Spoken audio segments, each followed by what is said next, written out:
अस्सलाम वालेकुम everyone. Thank you Aitzaz भाई ज्वाइन करने का। जी, थैंक यू, बहुत शुक्रिया। एतजाज़ भाई से हमने पहले भी एक सेशन किया था, बहुत अच्छा रिस्पांस मिला था उसका।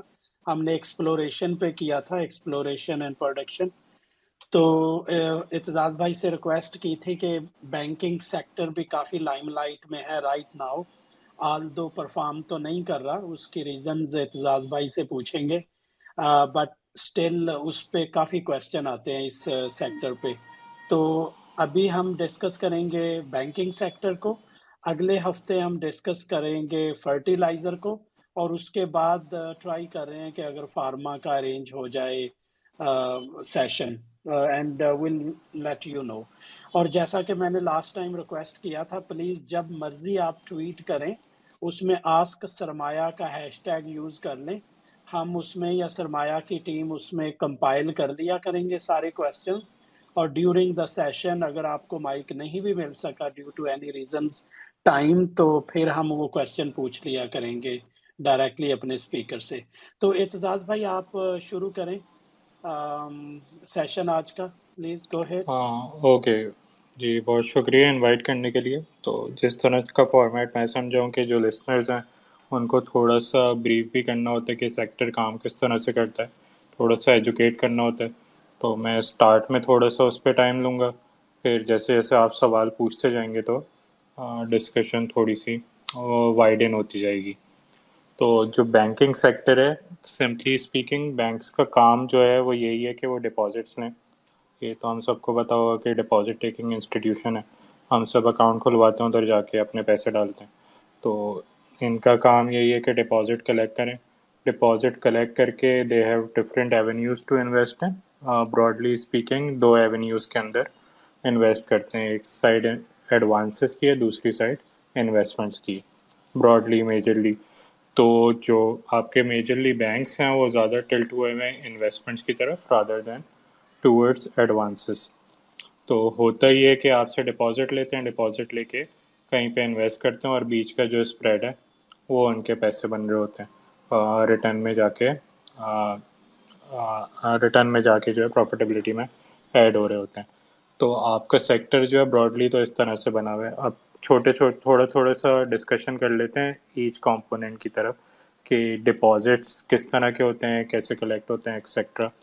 तो डिपॉजिट जो हैं ऑब्वियसली ब्रांच में जाके आप लोग खुलवाते हैं तो वो इंडिविजुअल के अकाउंट में आ जाते हैं पैसे हेडर के अंदर। कुछ इंस्टीट्यूशंस के पैसे होते हैं, गवर्नमेंट के डिपॉजिट्स होते हैं। इस तरह से काफ़ी एवेन्यूज़ होते हैं जिधर से बैंक्स डिपॉजिट्स कलेक्ट करते हैं। अब उन डिपॉजिट्स का स्ट्रक्चर क्या होता है, ब्रॉडली स्पीकिंग तीन चीज़ें हैं। एक करंट अकाउंट है, एक सेविंग अकाउंट है, एक फिक्स डिपॉजिट है या टर्म डिपॉजिट जिस तरह से हम कहते हैं। ज़्यादातर लोगों को पता होगा current account are majorly non remunerative. उसका मतलब है वो कुछ रिम्यूनरेशन नहीं देते, 0% पे होते हैं। जो कोर डेफिनेशन है वैसे तो अब बैंक से निकाल लिया कि कुछ रिम्यूनरेटिव करंट अकाउंट्स आ गए हैं जिसमें थोड़ा सा आपको इंटरेस्ट या रिटर्न मिल जाता है। ब्रॉडली स्पीकिंग करंट अकाउंट्स हुए हैं जिस पे कोई आपको रिटर्न नहीं देना अपने डिपॉजिटर को। सेविंग अकाउंट्स जो हैं उस पर एक रिटर्न मिलता है। सेविंग्स में बाय लॉ ये चीज़ फिक्स हुई हुई है, उसका रिटर्न जो है मिनिमम रिटर्न फिक्स हुआ हुआ है, जिसको हम आप रिपोर्ट्स वगैरह पढ़ते होंगे तो सुनते होंगे एमडीआर या मिनिमम डिपॉजिट रेट। तो वो इस तरह से जो भी पॉलिसी रेट होगा हुकूमत का, इकॉनमी का, जो कि अभी 15% है, उसमें से 1.5% माइनस कर लेंगे तो 13.5% बन गए। तो आप किसी भी बैंक में अकाउंट खुलवाओगे, सेविंग अकाउंट खुलवाओगे, सेविंग डिपॉजिट, तो आपको मिनिमम 13.5% बैंक ज़रूर देगा। उससे नीचे नहीं दे सकता, उससे ऊपर दे सकता है।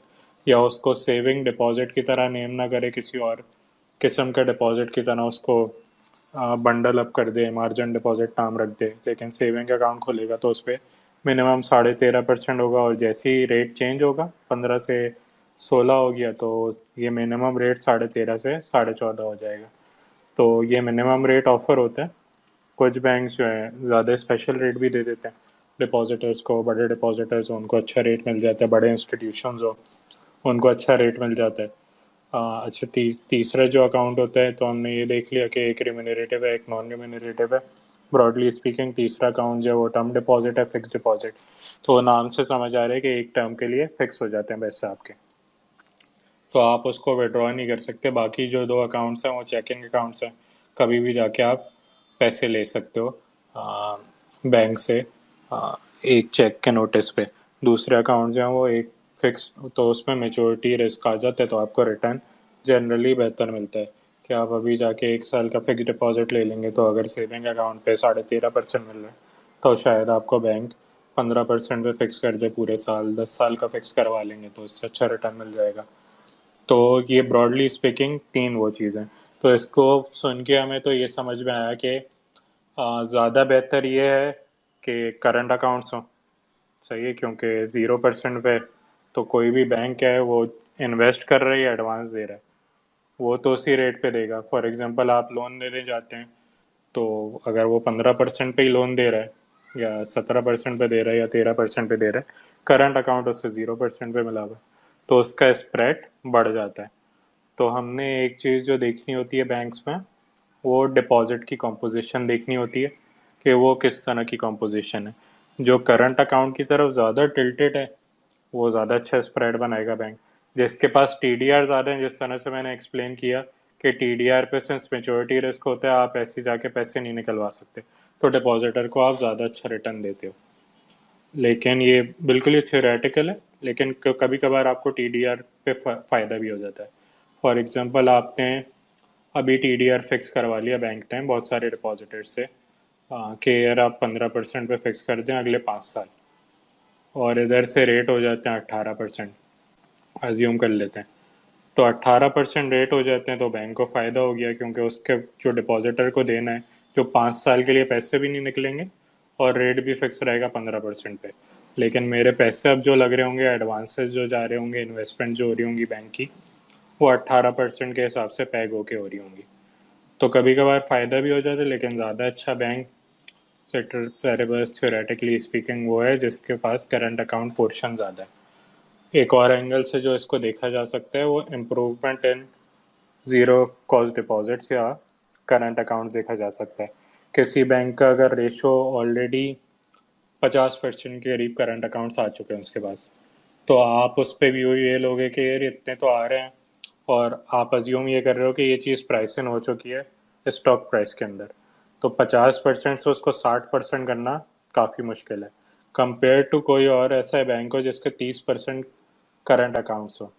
तो आप व्यू आज ले सकते हैं यार ये अगर वो चीज़ें सही कर रहा है बैंक, उसकी स्ट्रैटेजी चेंज हो गई है और फोकस कर रहा है कि डिपॉजिट बैंक्स बेहतर करें, तो आप व्यू ले सकते हो कि यार ये 4-5 साल में बड़ा अच्छा बैंक हो जाएगा, शायद इसके करंट अकाउंट्स भी 40-45-50% हो जाए, तो इसका स्प्रेड इम्प्रूव हो जाएगा, तो अच्छे पैसे बनाएगा, आरओई भी इम्प्रूव हो जाएगा। तो इस तरह से आपको एनालाइज करना होता है। तो ये एक बड़ा इंपॉर्टेंट नंबर होता है लाइबिलिटीज़ वाली साइड पे जो फंड कर रहा होता है डिपॉजिट, और उसकी कॉम्पोजिशन किस तरह की है, और कॉम्पोजिशन में भी कॉस्ट किस तरह की है। अगर टीडीआर मेरे पास कम है लेकिन मैंने टीडीआर बाकी बैंक 15% पे दे रहे हैं, मैंने 18% पे दिए हैं, तो बाकी करंट अकाउंट्स का मुझे फ़ायदा नहीं हुआ। तो deposits and cost of deposits वो मैटर करती है। More zero cost deposits is better in a strategy aligning towards gaining more current accounts। अगर 3-4 साल में आपको दिख रहा है मिक्स चेंज हो रहा है, करंट अकाउंट्स की तरफ शिफ्ट हो रहा है, तो एक अच्छी चीज़ है, आप बैंक पे व्यू ले सकते हैं मोटे मोटे नंबर्स देख के। अच्छा, दूसरी चीज़ जो लाइबिलिटी साइड पे आ रही होती है वो बोरिंग्स आ रही होती है। बोरिंग्स में मेन जो होता है वो रिपो होता है।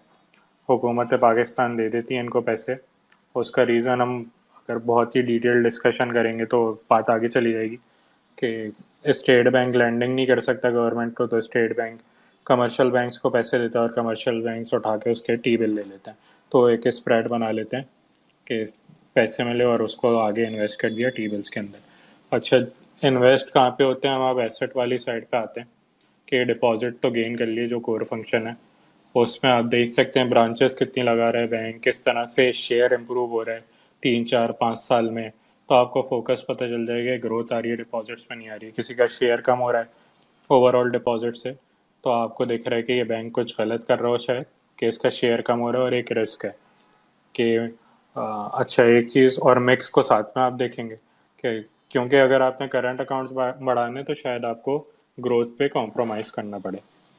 अभी जो आपके टोटल डिपॉजिट्स हैं वो तकरीबन 22.5 ट्रिलियन के हैं, और ये अभी इस साल तकरीबन 15-16% की ग्रोथ आ रही है। एक कोर मसला जो आपके सेक्टर के अंदर है, या जो आप कह सकते हो कि पाकिस्तान के अंदर बड़ी अपॉर्चुनिटी है कमर्शियल बैंक्स के लिए, वो ये है कि सिंस आपकी इकॉनमी जो है वो काफ़ी अनडॉक्यूमेंटेड है, तो आपके तकरीबन 22-22.5 ट्रिलियन के मैंने बताया ना कि आपके डिपॉजिट्स हैं। जो करेंसी इन सर्कुलेशन है वो तकरीबन 60.5 ट्रिलियन से आसपास है, उससे ऊपर है। तो 60.5 ट्रिलियन के करीब के आपके करेंसी के नोट्स घूम रहे हैं लोगों के पास, जो कि वो अकाउंट में नहीं रख रहे, क्योंकि वो प्रोबेबली ब्लैक मनी है, अनडॉक्यूमेंटेड पैसे हैं। तो अकाउंट में डालेंगे तो फ्लो में आ जाएगा, फ्लो में आ जाएगा तो मसला हो सकता है एफबीआर एक्सेट्रा इनकी तरफ से। तो एक वो अपॉर्चुनिटी है कि ये फैटफ के बाद बाकी इम्प्रूवमेंट्स हों गोइंग फॉरवर्ड 10 साल, 15 साल, 20 साल में। तो ये वाली चीज़ एक बहुत बड़ा बूस्ट दे सकती है कमर्शियल बैंक के डिपॉजिट्स को, क्योंकि ये जो करेंसी एंड सर्कुलेशन है अल्टीमेटली कन्वर्ट होगी जब चीज़ें बहुत ही सही हो जाएंगी, वो पता नहीं कब होती, लेकिन वो एक बड़ी अपॉर्चुनिटी है since 1/3, close to 1/3 of your total deposits are outside the formal network, तो करेंसी के टर्म्स में घूम रहे हैं। अच्छा, हम एसेट्स वाली साइड पे आ जाते हैं कि ये पैसा इन्वेस्ट आपने कलेक्ट कर लिया बैंक्स ने, अब उन्होंने डिसाइड करना है कि ये इन्वेस्ट किधर करना है। तो ये इन्वेस्ट करने के लिए ब्रॉडली स्पीकिंग दो चीज़ें, एक है आपकी एडवांसेस साइड। एडवांसेस में क्या होता है, एडवांसेस में किसी को गाड़ी चाहिए, किसी कॉर्पोरेट को लोन चाहिए, कोई मशीन मंगवानी है, किसी को वर्किंग कैपिटल के लिए पैसे चाहिए, किसी को मॉर्गेज घर ख़रीदना है उसके लिए पैसे चाहिए, तो वो एडवांसेस के हेड के अंदर चले जाते हैं। तो उधर आप डाल देते हो पैसे, आपने फॉर एग्जांपल करंट अकाउंट लिए 0% पे या सेविंग लिए 13.5% पे। हम में से काफ़ी लोगों ने गाड़ी ख़रीदी हुई होगी, तो K+2.5, 3, 4, 5 इस तरह से जाता है।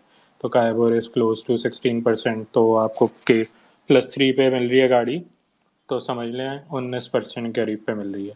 आपने सेविंग अकाउंट लिया है डिपॉजिटर से या उसको पे कर रहे हो 13.5%, तो जो स्प्रेड है आपका तकरीबन 5.5% का, वो आपका नेट इंटरेस्ट में चलेगी आपका। आपने इंटरेस्ट कलेक्ट किया 19% और पे किया 13.5%, तो वो एक एवेन्यू है। अब वो एक एवेन्यू तो है, लेकिन उधर एक रिस्क भी है कि आपने गाड़ी तो ले ली लेकिन आपकी इनकम कम हो गई तो आप डिफ़ॉल्ट कर सकते हैं। कंपनीज के प्रॉफिट कम हो गए, इकॉनमी थोड़ी सी डाइसी है, तो प्रॉफिट्स कम हो गए तो वो डिफ़ॉल्ट कर सकती है, डिफ़ॉल्ट कर सकती है तो एक प्रोविज़न आ जाएगी, प्रोविज़न आ जाएगी तो कम पैसे बनाएगा बैंक, और वो जो डिपॉजिट कलेक्ट किए थे और एडवांसेस में दिए थे वो गायब हो गए, वो लोग लेके भाग गए। तो एक लॉस है बैंक के ऊपर। तो एडवांसेस में ये रिस्क होता है। इस रिस्क की वजह से अब रिस्क रिटर्न प्रोफाइल है बैंक के लिए कि क्या वो एडवांस की तरफ जाए या नहीं जाए। सही है, आप इंडिविजुअल को लोन दोगे ज़्यादा स्प्रेड पे दोगे, कॉर्पोरेट को दोगे कम पे दोगे, बहुत अच्छा कॉर्पोरेट है, बहुत अच्छी हेल्दी बैलेंस शीट है, उस पर और कम पे दोगे। तो रिस्क रिटर्न प्रोफाइल है कि मैं एडवांस में भी किधर ज़्यादा फोकस करूं।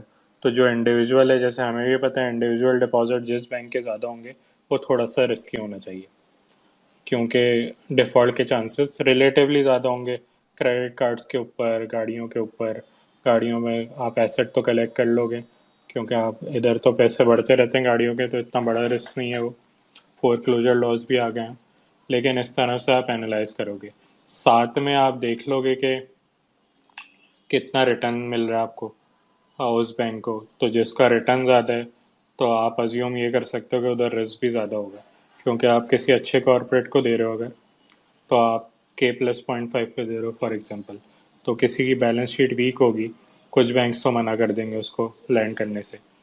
कुछ बैंक्स किसी ने दे दिया तो ऑब्वियसली K+0.5 पे नहीं देगा, क्योंकि बैलेंस शीट गंदी है कंपेयर टू अदर्स, तो 1.5 पे देगा, 2 पे देगा। जैसे जैसे रिस्क बढ़ता जाएगा चार्ज ऑफ प्रीमियम बढ़ता जाएगा।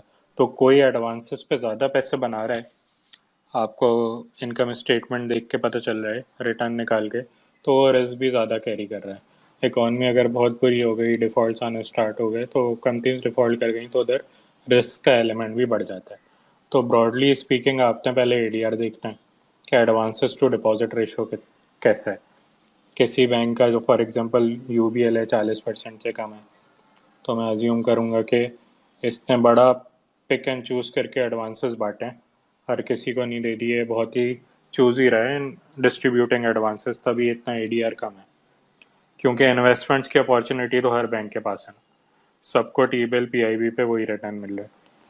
तो यूबीएल कम दे रहा है, तो मैं अज्यूम करूंगा शायद बहुत ही प्रूडेंट बेसिस पे दे रहा है। अगर फैसल बैंक, बैंक अल्फला, कोई भी बैंक है, वो 70-80% पे अगर एडीआर रख रहा है, तो one would assume it would be some of the loans would be of risky in nature, क्योंकि इसने काफ़ी लोगों को दिए हैं पैसे। अच्छा, एब्सोल्यूट नंबर भी देखना पड़ता है आपने और रिलेटिव नंबर भी देखना पड़ता है। तो हम 100% नहीं कह सकते ऐसा हुआ है, लेकिन काफ़ी सर्टेनिटी के साथ कह सकते हैं, एक अंदाज़ा लगा सकते हैं कि हाँ शायद रिस्कियर लोन्स हो, वरना इन्वेस्टमेंट इसको क्योंकि ज़्यादा पैसे बनाने हो कंपेयर टू अदर, क्योंकि कॉस्ट ज़्यादा होगी compare to other bigger banks या जिनके एडीआर्स कम है। तो ये चीज़ आपने देखनी पड़ती है। तो कॉस्ट आप देखेंगे, cost of advances, sorry return on advances, तो उससे भी अंदाज़ा हो जाएगा कि कोई बैंक अगर एडवांसेस पे 16% मनाने हैं ऑन एवरेज डोमेस्टिक एडवांसेस पे, और दूसरा बैंक 18% मना रहा है, तो ऑब्वियसली उसने एक रिस्कियर कॉरपोरेट्स को, रिस्कियर इंडिविजुअल्स को लैंड किया है, तो वो रिस्क भी कैरी कर रहा है। तो उस रिस्क को देखते हुए हमें देखना पड़ेगा कि ये बैंक पी पे, प्राइस टू बुक पे सस्ता है, या फिर वो रिस्क इनकॉर्पोरेट करने के बाद थोड़ा सा डाइसी हो जाता है। तो एक तो एडवांसेस है। एक चीज़ मैं बता दूं, अभी जो है एडीआर आपका है वो तकरीबन 50% के करीब है सेक्टर का, और बैक इन 2006-7 वो वाला प्री 2008 पीरियड जो था, वो ये 80-80% करीब होता था। अच्छा, एक टैक्स भी लग गया आपके जिसका एडीआर 40% से कम है, तो समझ लें उसका इफेक्टिव टैक्स रेट हो जाएगा तकरीबन 55% के करीब। 39 प्लस जो एडिशनल इनकम है गवर्नमेंट सिक्योरिटीज़ पे, उस पर 55% लगेगा, और 4% अगले साल सुपर टैक्स है। तो इस तरह का हो गया कि उससे एडीआर से लिंक कर दिया। अब इस पे आते हैं कि वो लॉजिकल डिसीजन है या नहीं, और जिसका 40 से 50 है उसको 10% एडिशनल पे करना पड़ेगा ऑन द एडिशनल इनकम। अच्छा, दूसरा एवेन्यू हमने डिस्कस किया कि इन्वेस्टमेंट है, जो बड़ा एवेन्यू है।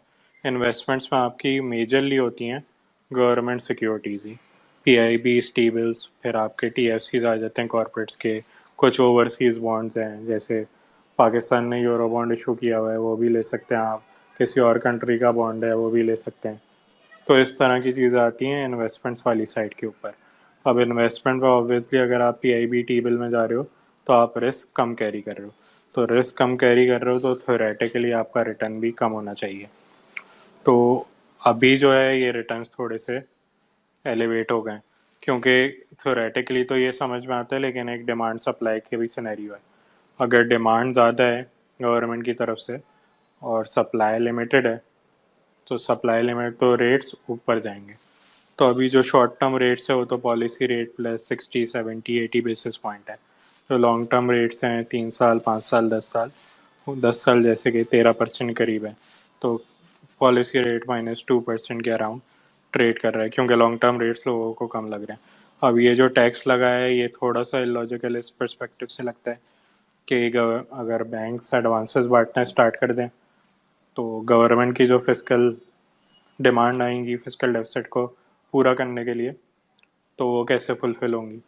वो फुलफ़िल अगर सप्लाई कम है और डिमांड गवर्नमेंट किए जा रही है, जैसे एक टाइम आपने सुनी हुई क्राउडिंग आउट इफेक्ट, तो गवर्नमेंट ही सारा पैसा ले जाती है, तो कॉरपोरेट्स को बांटने के लिए, इंडिविजुअल्स को बांटने के लिए एडवांसेस बड़े लिमिटेड रह जाते हैं। तो अगर गवर्नमेंट उस तरफ से पुश कर रही है आप बांटो एडवांसेस, दूसरी तरफ से खुद भी डिमांड कर रही है, तो ये थोड़ा सा मुश्किल सिचुएशन आ जाती है, रेट्स और बढ़ जाएंगे इस सिनेरियो में। तो क्योंकि डिमांड ज़्यादा है, सप्लाई कम है, क्योंकि काफ़ी डिपॉजिट्स तो एडवांसेस की तरफ चले गए हैं। तो टी बिल्स, पी आई बीज ब्रॉडली हैं गवर्नमेंट सिक्योरिटीज़ के अंदर, इजारा सुकूक्स आते हैं, और साथ में बोरेंग्स की तरफ मैंने बता दिया, ओमोज होते हैं, बाई मॉड्यूल होता है इस्लामिक वर्जन जो है। तो इस तरह की चीज़ें आपके एसेट वाली साइड पे आ जाती हैं कि आप इन्वेस्टमेंट कर दो। तो आपका जो रिस्क है फ्रॉम एन इन्वेस्टर्स पॉइंट या from a banks point profitability पे, वो रेट मूवमेंट के ऊपर हो सकता है कि आपने पीआईबीज ले लिए हैं, अब वो भी बहुत कम हो गया वो वाला रिस्क भी, या प्रॉफिट बनाने की अपॉर्चुनिटी भी कम हो गई शॉर्ट टर्म प्रॉफिट। कि आपके पहले ये होता था फिक्स पीआईबीज होते थे, और टी बिल्स जिस तरह से आपको पता है 3 महीने, 6 महीने, 12 महीने के टेन्योर में होते थे। तो किसी ने 3 महीने का टी बिल लिया हुआ है और रेट्स बढ़ गए हैं, तो आपको पता है डिपॉजिट पे तो जिस तरह से मैंने बताया कि सेविंग अकाउंट्स पे फॉरन चेंज हो जाता है रेट, टीडीआर उसके टेन्योर पे डिपेंडेंट है। टी बिल अगर 3 महीने का लिया हुआ है तो 3 महीने बाद अल्टीमेटली चेंज हो जाएगा, शॉर्ट टर्म में 1 क्वार्टर के बाद आपको ज़्यादा रेट मिलना स्टार्ट हो जाएगा। पीआईबीज में मसला ये होता था, उस पर फिर व्यू लेता था बैंक, फिर उसकी तरफ इंटरेस्ट रेट्स की तरफ। फिक्स पीआईबीज है, रेट फिक्स हो गया, फॉर एग्जांपल 12% पे ले लिया, इंटरेस्ट रेट्स हो गए 15%, तो आपको 12% मिल रहा है, सेविंग अकाउंट कोई खुलवाने के लिए आ रहा है उसको 13.5% देने पड़ रहे हैं, तो उधर बैंक को थोड़ा सा लॉस होना स्टार्ट हो जाता है, नेगेटिव स्प्रेड हो जाता है। अब वो रिस्क भी काफ़ी कम हो गया है, क्योंकि जो अब एक फ्लोटर पीआईबीज भी आ गए। तो फ्लोटर पीआईबीज में जो है वो टी बिल्स के रेट से लिंक हो गया आपका रेट, आफ्टर 6 मंथ वो रिवाइज हो जाता है और जो स्प्रेड है वो ऐड हो जाता है। तो वो वाला रिस्क भी काफ़ी कम हो गया, क्योंकि अब ज़्यादातर बैंक्स फिक्स पीआईबीज का जो पोर्शन है कम करते चले जा रहे हैं। तो वो जो रेट इंक्रीज पे हिट है वो अब रिलेटिवली कम होगी। लेकिन साथ में इसका फ़ायदा ये होता था, आपने 12% पे फिक्स बॉन्ड ले लिया 3 साल का, रेट हो गए 8% के, तो आपका एक छक्का भी लग जाता था, प्रॉफिट बड़े अच्छे बना लेते थे बैंक्स। तो वो एक पॉजिटिव चीज़ भी चली गई, लेकिन रिस्क भी सब ड्यूड हो गया। तो आईडीआर, जैसे मैंने एडीआर बताया 50% के करीब है, आईडीआर इज क्लोज टू 80%। ठीक है, तो ये तकरीबन 130-20% हो गया। तो बाकी आप सोच ही रहे होंगे कि ये डिपॉजिट 100 हैं, तो ये 130 कैसे इन्वेस्ट हो गए, तो ये बाकी बोरिंग से फंड हो जाती है चीज़। तो ये, और अब आईडीआर पहले जो होता था बैक इन प्री 2008, 2006-07, तब 30-35% इस रेंज में होता था।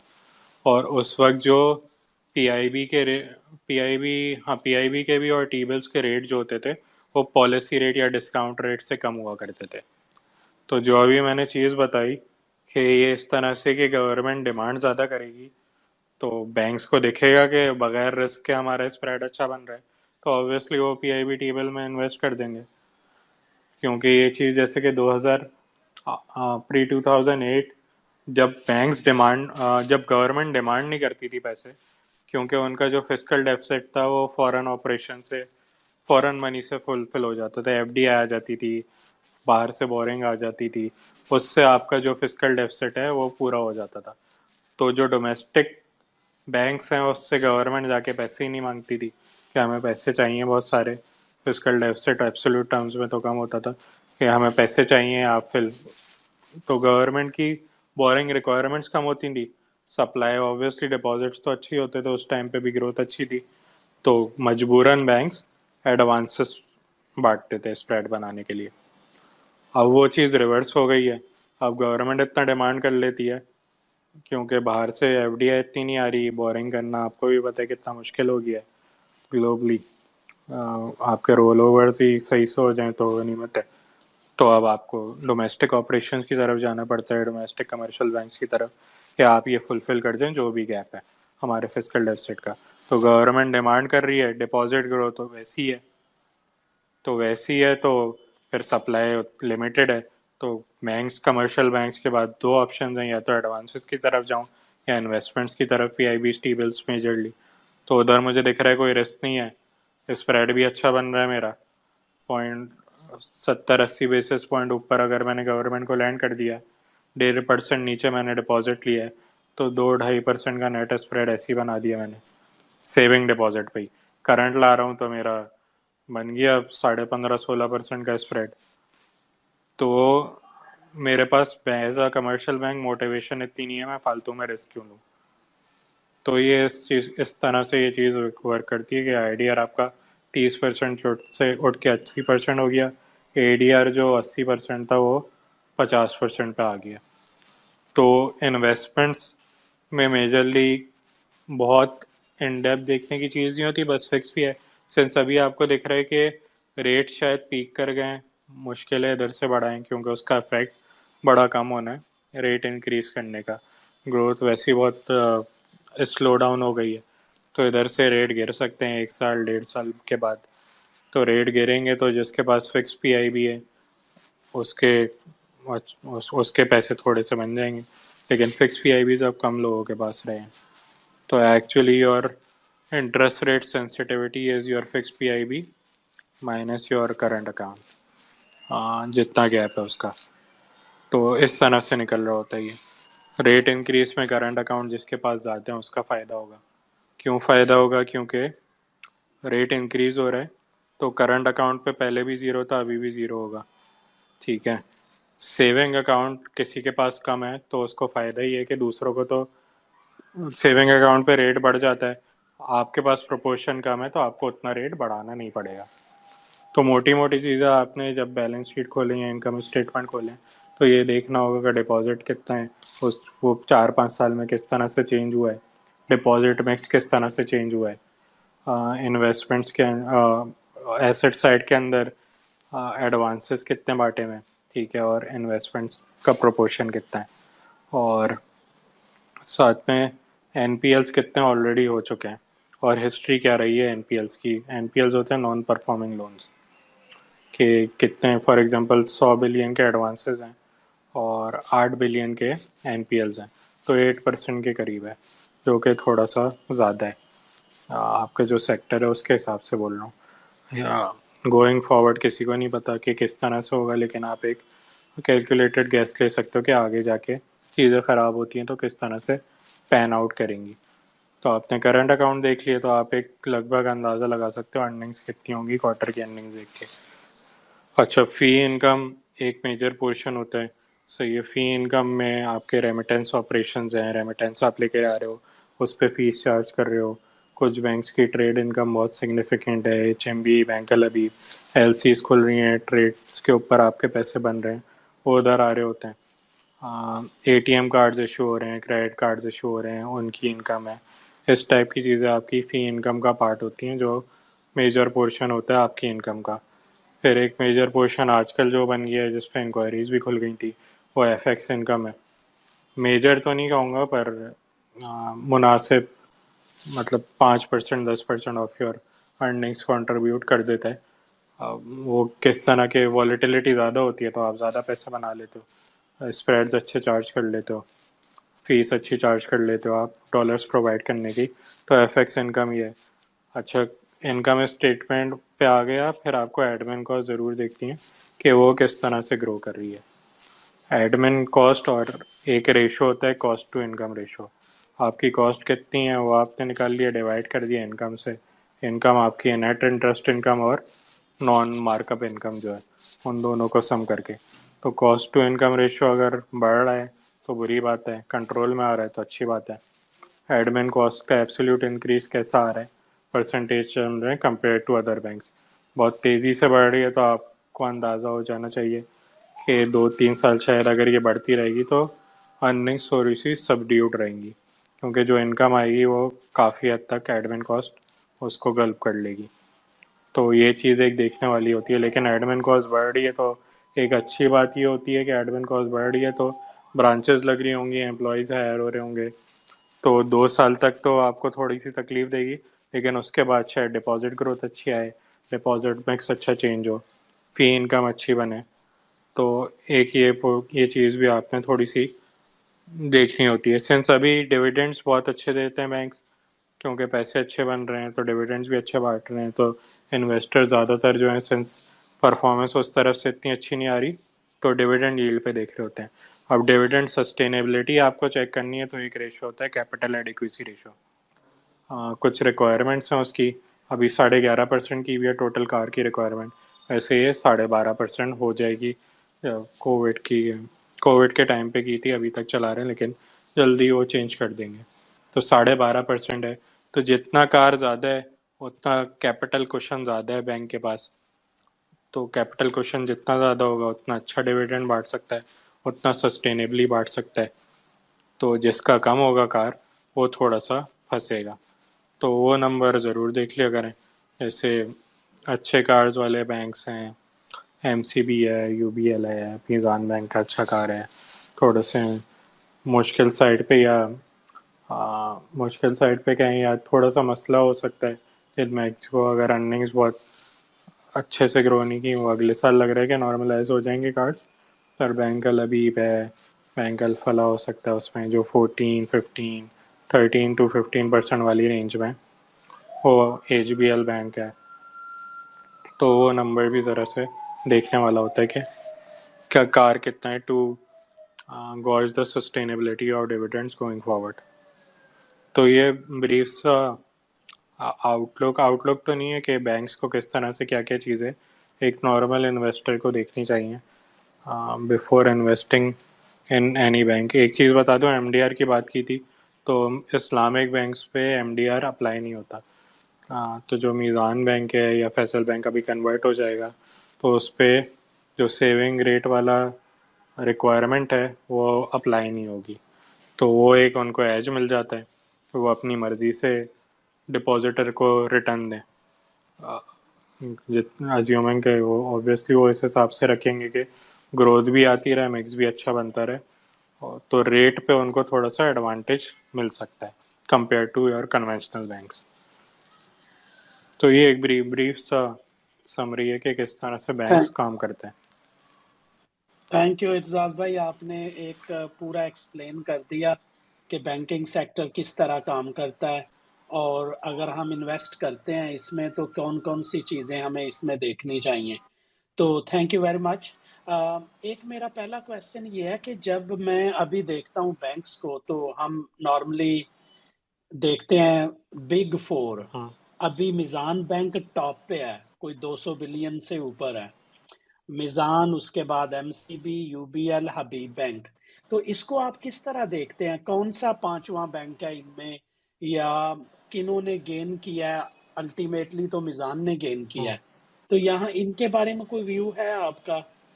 बिग 4 के बारे में, कौन लूज़र रहे और कौन विनर रहे? हाँ, लूज़र तो मेरे ख्याल से ये सबको ही पता है कि एचबीएल सबसे बड़ा लूज़र है। हाँ, हुँ, जो हुँ। इन्वेस्टर्स से सिंस 2017 में 250, मेरे ख्याल से 250 के करीब का रेट था। आज हुँ, मतलब 70 रुपये के आसपास है। तो जिस तरह की डेवलपमेंट्स हुई हैं वो उससे समझ भी आता है कि स्टॉक प्राइस टंबल करनी चाहिए थी। हाँ, तो लूज़र तो हुँ, सबसे बड़ा एचबीएल ही है। हाँ, विद इन जो बैंक्स के नाम आपने लिए, आउटलुक किस तरह का है, हुँ, तो एचबीएल का मेरे लिहाज से थोड़ा सा डाइसी आउटलुक इस लिहाज से कि जिस तरह से हम सबको पता है एक केस अचानक से आ गया। तो जो आपने जैसे कि हम सबको पता है कि फॉरेन इन्वेस्टर जो रहा है बहुत बड़ा सेलर रहा है ओवरऑल मार्केट में, और बैंक्स में स्पेसिफिकली, क्योंकि बैंक्स की होल्डिंग ज़्यादा सिग्निफिकेंट थी फॉरेनर्स के पास। सेंस है कि ये जी। य ये मेरा अगला क्वेश्चन है, मैं उस पे आता हूँ। ओके। पहला यही था कि अगर हम बिग 4 देखते हैं तो उनमें मीज़ान अभी टॉप पे है, जी। राइट?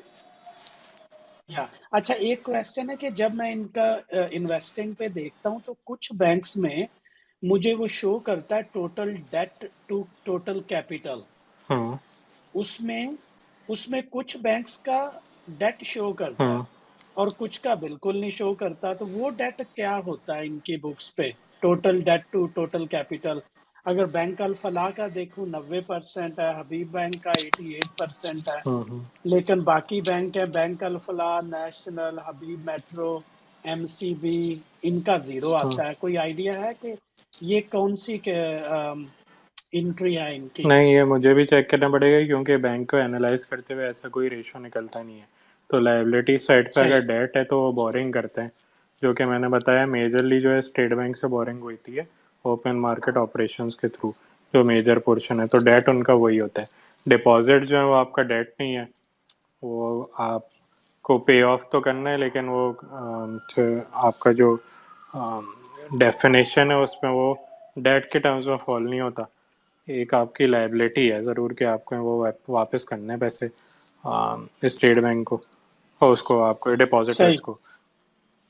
सही। अच्छा, दो क्वेश्चन को मर्ज कर जी जी। लेते हैं। पहला क्वेश्चन तो हबीब बैंक के बारे में है। अभी हबीब बैंक की जब न्यूज आई थी तो हबीब बैंक लोअर कैप रहा है दो तीन हम्म। दिन लेकिन जो मेरी अंडरस्टैंडिंग थी, इन्होंने तो वो इशू क्लियर कर लिया था। इन्होंने शायद राइट ऑफ भी कर लिए थे जो पेनल्टीज वगैरह रखी हुई हम्म। थी। तो फिर थोड़ी सी स्टोरी एक बता दें कि इसकी डिमाइस के पीछे एक्चुअली क्या है। हम्म।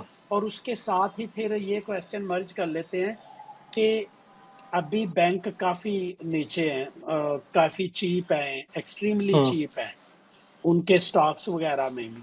लेकिन अभी भी राइट नाउ फॉरेनर्स जो हैं या foreign companies, why they are aggressively selling banking hmm. Hmm. Stocks. सही है। अच्छा, फॉरेनर्स की जहाँ जहाँ तक बात है, पहले वो वाला क्वेश्चन ले लेते हैं कि फॉरेनर क्यों बेच रहा है। तो फॉरेनर का एक चीज़ तो ये है कि वो आपकी ओवरऑल इकॉनमी के ऊपर व्यू ले रहा है। ठीक है, तो हमें सबको पता है कि डाइसी है थोड़ी सी, रोल ओवर्स होते हैं कब होते हैं, आपके जो गैप है वो फिल कब होता है, करंट अकाउंट फंड हो सकता है नहीं हो सकता, ऐसा तो नहीं कि आप ज़ीरो करंट अकाउंट आपको कैरी करने पड़े और डेट थोड़ा सा कम करना पड़े, क्योंकि ग्लोबली आपको पैसे ज़रा मुश्किल से मिलेंगे क्योंकि ग्लोबली रेट्स बढ़ चुके हैं। हाँ सही है। हाँ, हर जगह बैंक्स जो हैं वो रेट इंक्रीज कर रहे हैं, तो आपका जो फ्लो ऑफ कैपिटल है वो डेवलप मार्केट्स की तरफ जा रहा है रादर देन आपकी इमर्जिंग मार्केट्स या अंडर डेवलप मार्केट्स की तरफ फ्लो करे। तो कमर्शियल लोन्स लेना तो और मुश्किल होता जा रहा है आपको फंड करने के लिए। साथ में थोड़े से जो पॉलिटिकल एंगल से आप चीज़ें ले लेते थे, पैसे मिल जाते थे, वो भी अब थोड़ा सा डाइसी सिचुएशन लग रही है कि रोल ओवर्स कब होंगे, फंडिंग कितनी मिलेगी, किन टर्म्स में मिलेगी, एक्सेट्रा। तो जो फॉरेनर का व्यू है वो तो बड़ा मैक्रो पर्सपेक्टिव से समझ यही आता है कि वो ओवरऑल मार्केट को ही सेल ऑफ करना चाह रहा है कि आपकी इकॉनमी की रिफ्लेक्शन आ रही है और बैंक्स सही है। आपके जो सोवरेन बॉन्ड्स हैं उनकी रेटिंग्स नीचे होती हैं, तो फिर ये जाके आपके कमर्शियल बैंक्स की भी रेटिंग्स नीचे कर देते हैं, क्योंकि एडवांसेस बांट रहे हैं, उन पर डिफ़ॉल्ट्स आएंगे, बैंक्स उड़ जाएंगे, ये सारे कैपिटल उड़ जाएगा। तो इस वजह से वो ब्रॉडली सेलर है मार्केट में, और स्पेसिफिकली बैंक्स में सेलर है, क्योंकि आउटलुक नहीं बन रहा इकॉनमी के ऊपर। जब चीज़ें सही हो जाएंगी, उसको भी पता है कि बड़े लोअर मल्टीपल्स पे ट्रेड कर रहे हैं, लेकिन जो सस्टेनेबिलिटी और जो आउटलुक है वो क्लियर होना चाहिए। वो अगर डाइसी है तो इतनी छोटी मार्केट्स में मैं इन्वेस्ट करके कुछ कमाऊंगा भी नहीं, उल्टा गवा दूंगा। तो ये रीज़न है कि फॉरेनर नेट सैलरी रहा आपका 2017 से, क्योंकि सिचुएशन कंट्रोल में नहीं आ रही। जब कंट्रोल में आ जाएगी तो चीज़ें बेहतर होना स्टार्ट होंगी, तो फिर ये परफॉर्म भी अच्छा कर जाएंगे, क्योंकि ये हाई मार्केट कैप कंपनीज हैं जो आपके बड़े बैंक्स हैं, और high free float market cap companies हैं। तो फॉरेनर सिंस बड़े पैसे लेकर आते हैं, बड़े पैसे लेकर आते हैं, तो वो छोटी कंपनी में इन्वेस्ट नहीं कर सकता उस तरह से, बड़ी कंपनी में इन्वेस्ट कर सकता है मेजरली। तो बड़ी कंपनी इधर उसको एंट्री एग्जिट आराम से मिल जाए। तो जब चीज़ें इम्प्रूव होंगी तब इनमें इनफ्लो भी उसी तरह से आएंगे। तो ये ब्रॉडली स्पीकिंग है। अब एचबीएल पे आ जाते हैं। एचबीएल में जिस तरह से हमें पता है कि पुराना केस जो था डीएफएस वाला, जिसमें कुछ एंटी टेररिस्ट ग्रुप्स थे, उनके अकाउंट से रिलेटेड मसले थे कि वो खुल गए थे, कुछ ट्रांजैक्शंस हो गई थी, उस पे एक पेनल्टी भर दी थी एचबीएल ने, तकरीबन $225 मिलियन की थी, जो मुझे याद पड़ रहा है। पहले 600 मिलियन से ऊपर की थी, वो कम होकर 225 हो गई थी। तो वो पे ऑफ हो गई थी, लेकिन ये दूसरा केस खुल गया कि जो 9/11 के विक्टिम्स थे वो चले गए कोर्ट के अंदर कि HBL was involve in all, since वो ट्रांजैक्शन जो मनी ट्रांसफ़र हुई, जो हेल्प हुई टेररिस्ट को, एचबीएल के नेटवर्क के थ्रू हो रही थी। तो दे आर ब्लेमिंग एचबीएल और उनसे एक कंपनसेशन मांग रहे हैं। तो अभी तक जो अपडेट है वो ये है कि प्राइमरी लाइबिलिटी तो ख़त्म कर दी है कोर्ट ने, लेकिन सेकेंडरी लाइबिलिटी पे अभी भी बात हो रही है। आ, तो अब उस पे रिस्क ये है कि मुझे भी नहीं पता, आपको भी नहीं पता कि वो केस किसके फेवर में आता है। एचबीएल के फेवर में आता है या विक्टिम्स के फेवर में आता है? तो किसके फेवर में आता है, और जो कंपनसेशन है उसका साइज क्या होगा? तो साइज नहीं पता मुझे उस कंपनसेशन का, तो it could be any thing, मतलब $1 मिलियन भी हो सकता है और $100 मिलियन भी हो सकता है। तो अगर मुझे पता नहीं तो एक तो वो रिस्क है। दूसरा रिस्क जो है, अभी भी जो आपने फॉरेनर की बात की, तकरीबन 10% के अराउंड अभी भी होल्डिंग है एचबीएल में। और फॉरेनर का मतलब, एक मैं ग्लोबल एग्जांपल दे देता हूँ, आप क्रेडिट स्विस देख लें उसकी प्राइस परफॉर्मेंस। क्योंकि होता ही है कि कॉर्पोरेट गवर्नेंस भी बहुत मैटर करती है। एचबीएल का ये जो केस था जिस पे इसको पेनल्टी लगी, काफ़ी टाइम से इनसे पूछा जा रहा था। जितनी भी कॉर्पोरेट ब्रीफिंग्स होती थी उसमें पूछा जाता था कैटेगोरिकली, तो एक कैटेगोरिकल जवाब आता था कि कोई पेनल्टी नहीं लगेगी, एक्सेट्रा, एवरीथिंग इज़ क्लियर। ये केस भी था, ये आप इस फाइनेंशियल स्टेटमेंट्स खोल के देख लें, कंटिजेंसी में भी मेंशन नहीं है, कोई मटेरियल इन्फॉर्मेशन भी नहीं आई। और कॉर्पोरेट ब्रीफिंग्स में भी यही व्यू मिलता था कि New York is done and dusted. तो एक जो है ना, अब इसको फॉरेनर तो ज़्यादा सीरियसली लेता है, लेकिन लोकल इन्वेस्टर भी जो है वो ज़रा डिसअपॉइंट हो जाता है कि कॉर्पोरेट गवर्नेंस जो है, ओपननेस जो है, टू लेट द ओनर्स और investors know about the company, what's happening in it, वो कम है। तो वो कम है, तो आप जैसे मैंने क्रेडिट स्विस का नाम लिया, क्रेडिट स्विस के जो स्कैंडल्स हैं वो एक के बाद एक स्कैंडल आता गया। ग्रीन सिल का था, आर्कियोस का था, इस तरह से स्कैंडल्स आते गए उसके। तो चीज़ें खुलती गई, तो जो इन्वेस्टर है उसका कॉन्फिडेंस डिम होता गया। तो एचबीएल भी ऐसी एग्जांपल है कि इन्वेस्टर का जो कॉन्फिडेंस है वो डिम होता गया। अच्छा, एक चीज़ ये भी है कि खर्चे भी बहुत किए इन्होंने, फिर आने के बाद जब सीईओ चेंज हुए तो एडमिन कॉस्ट बहुत तेज़ी से बढ़ी। तो उस पर काफ़ी जो प्रॉफिटेबिलिटी है वो क्वेश्चन हो गई। जितने पैसे पहले बनाता था उस हिसाब से पिछले 2-3 साल में नहीं बना पाया। आप अर्निंग्स देख के तो दिख रहा है कि पैसे अच्छे बना लेगा। 35-35 रुपये, 30 से 35 रुपये की अर्निंग्स आराम से बन जाएंगी। तो कोई मल्टीपल इतना एलिवेटेड नहीं है, 2-2.5 टाइम्स या एट मैक्स 3 टाइम्स का मल्टीपल हो जाएगा। ठीक है। प्राइस टू बुक इसका 0.3 है, मेरे ख्याल से 0.3 तो कभी भी नहीं गया होगा एचबीएल का। प्राइस टू बुक 0.3 0.4 के करीब ही है। तो लेकिन जो इन्वेस्टर कॉन्फिडेंस वाली बात है ना, वो काफ़ी मैटर करती है। ये आपको प्राइम एग्जांपल मिल रही है कि जितना भी बड़ी कंपनी हो, अगर ऐसी चीज़ें होंगी तो वो बिल्कुल ही बस्ट हो जाती है। अब इस पे आउटलुक जैसे मैंने अर्निंग्स बना दी कि बैंक बहुत सस्ता है। ठीक है, अच्छा, डिविडेंड में मैंने बता दिया, तो डिविडेंड्स इतना आराम से बांट नहीं सकता क्योंकि कार काफ़ी कम है। अगर कार कम है तो the leverage to distribute dividends वो बहुत कम हो जाती है। तो आप इसकी डिविडेंड यील्ड उस लेवल की एक्सपेक्ट मत कीजिएगा कि 20-25% हो जाएगी, पर ये 7-8 या 10 तक रुपए तक बांट सकता है। लेकिन कार काफ़ी बहुत ही ब्रैंक के ऊपर ही है, तो बहुत बड़े डिविडेंड्स नहीं आ सकते बैंक के अंदर से। तो वो एक नेगेटिव है, ये वाला नेगेटिव बता दिया कॉर्पोरेट गवर्नेंस का। तीसरी चीज़, जिस तरह से हम बात कर रहे थे कि इनकी परफॉर्मेंस आई क्यों नहीं, जब ये अर्निंग्स इतनी अच्छी बना रहे थे, मीज़ान बैंक ने रिटर्न दे दिया, फैसल बैंक ने रिटर्न दे दिया, तो यूबीएल, एमसीबी, ये एचबीएल ये रिटर्न नहीं दे पाए। तो एक पॉइंट जो आता है वो लिक्विडिटी का आता है कि लिक्विडिटी बड़ा इंपॉर्टेंट एलिमेंट है। फॉरेनर की कंटिन्यूस सेलिंग थी, लोकल बाय करता रहा, लेकिन ऑब्वियसली वो इतनी इंसेंट सेलिंग थी कि स्टॉक प्राइस सस्टेन नहीं कर पाई। तो अब लिक्विडिटी पे भी आपको व्यू लेना पड़ेगा, एचबीएल वगैरह जो बड़े बैंक्स हैं इन पे।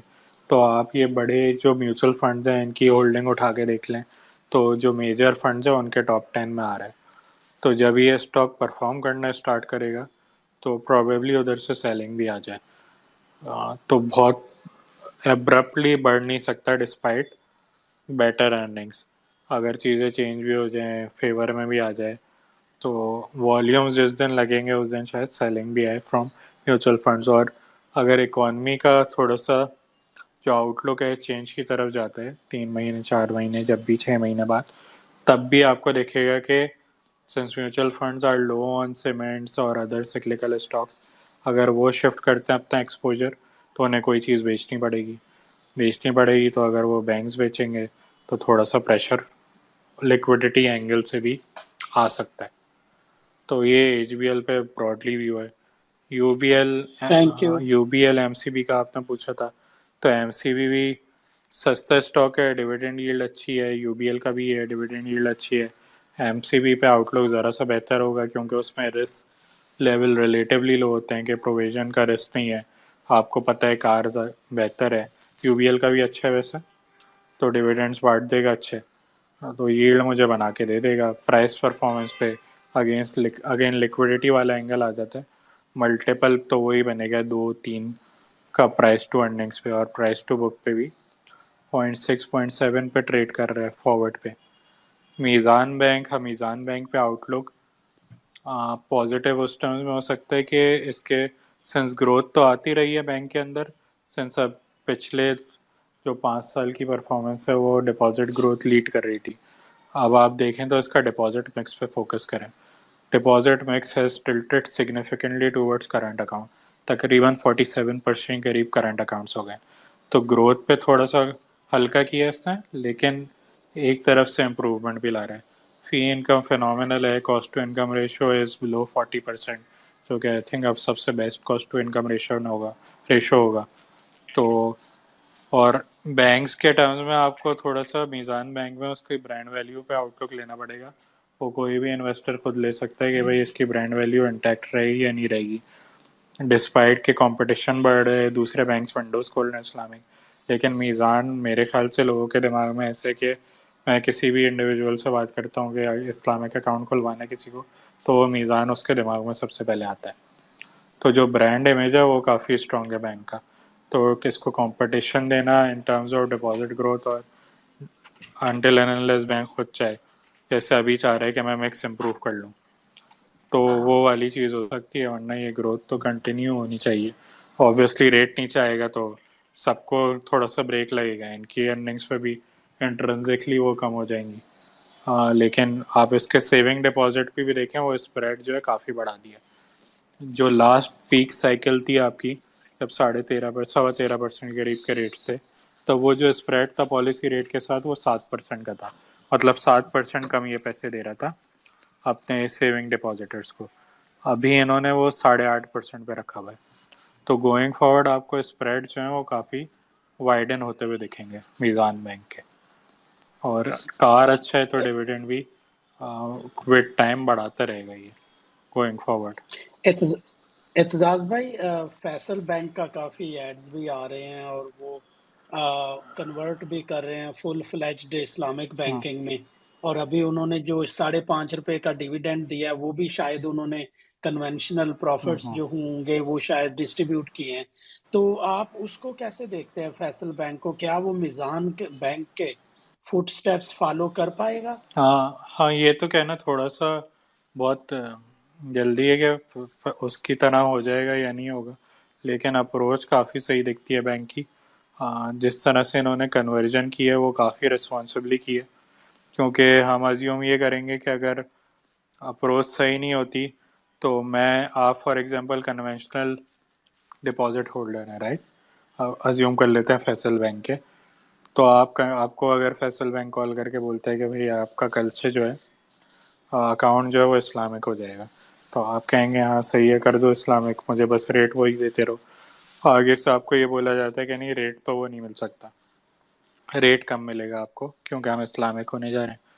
तो मेरे लिए जो रिस्क था, या दूसरों के लिए भी जो रिस्क था, वो ये हो सकता है कि इसका डिपॉजिट ग्रोथ जो है कन्वर्जन पीरियड के दौरान काफ़ी कम हो जाएगी। लेकिन ऐसा नहीं हुआ। इसका जो मार्केट शेयर था वो तकरीबन उतना ही रहा है, ज़्यादा ही है थोड़ा सा in terms of total deposits. तो इसने जो कन्वर्जन की है, अपना कॉस्ट ऑफ डिपॉजिट कम कर लिया, लेकिन डिपॉजिट आउटफ्लो इतना सिग्निफिकेंट नहीं हुआ, अपना शेयर मेंटेन करके रखा।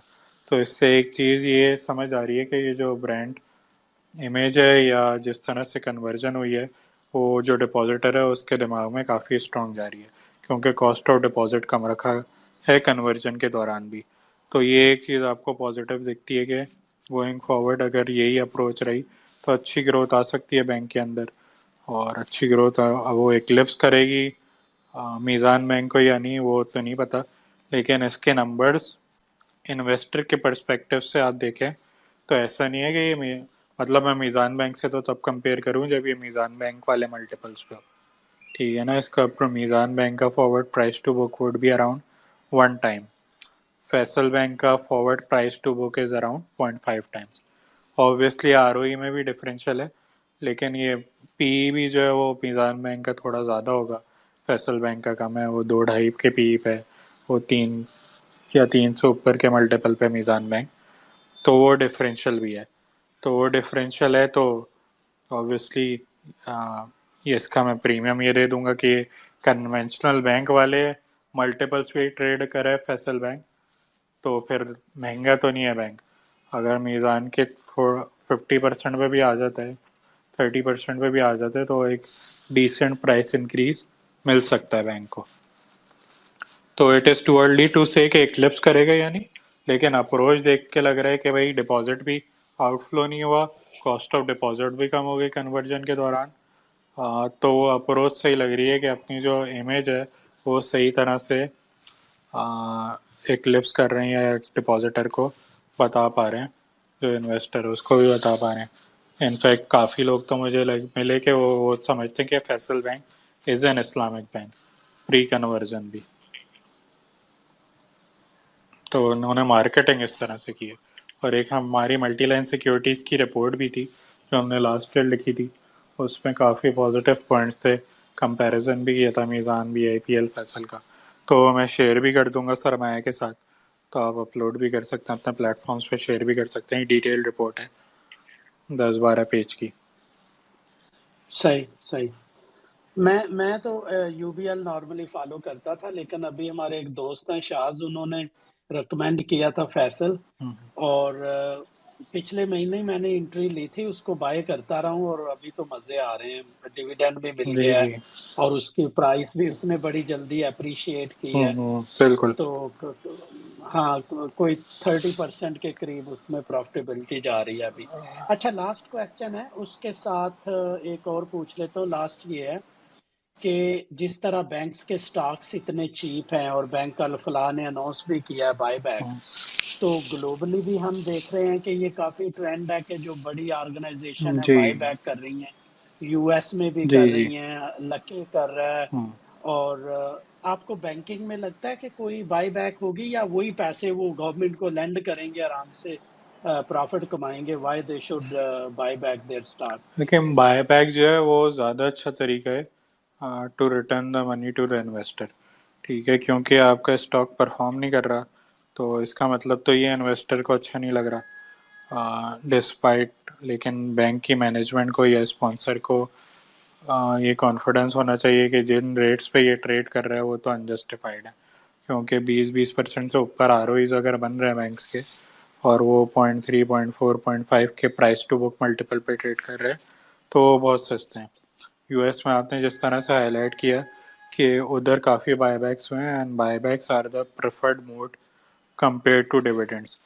तो मैं जो प्रॉफिटेबिलिटी बना रहा हूँ उससे इसका ताल्लुक तो नहीं है कि मैं गवर्नमेंट सिक्योरिटीज़ में इन्वेस्ट कर रहा हूँ या कहीं और कर रहा हूँ। वो तो मुझे डिसाइड करना है, जो पैसे बने हैं बैंक के वो मैं डिविडेंड के थ्रू इन्वेस्टर को रिटर्न करूं, या मैं बायबैक के थ्रू या किसी और तरीके के थ्रू इन्वेस्टर को रिटर्न करूं। तो इसका पर्पस ये होता है, एक तो कॉन्फिडेंस जो होता है कि भाई आपको पता है कि आपका स्टॉक सस्ता है and you are buying it back. और क्योंकि इन्वेस्टर जो माइनॉरिटी शेयर होल्डर्स उनको लग रहा है नहीं इस स्टॉक की वैल्यू तो ये नहीं है, तो स्पॉन्सर खड़ा हो गया या मैनेजमेंट खड़ी हो गई कि भाई आप हमें दे दें ये स्टॉक वापस, आपको अच्छा नहीं लग रहा। तो इस चीज़ से ये होता है कि एक तो बायबैक के बाद नंबर ऑफ शेयर्स कम हो गए, तो नंबर ऑफ शेयर्स कम हो गए तो इस स्टॉक प्राइस वैसी बढ़ जाएगी आपकी। ठीक है, अर्निंग्स बढ़ जाएंगी, डिविडेंड गोइंग फॉरवर्ड बढ़ जाएगा, थोड़े पोटेंशियल कम हो जाएगा क्योंकि आपने काफ़ी पैसों से तो बायबैक ही कर लिया है।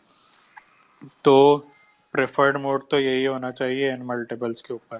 अच्छा, कुछ चीज़ें जो कि एक चीज़ जो कि रोक सकती है बैंक्स को बायबैक करने की, अभी जैसे बैंक अल्फला है, बैंक अल्फला ने तकरीबन it is around 11% of its total capital जो कि बायबैक कर रहा है।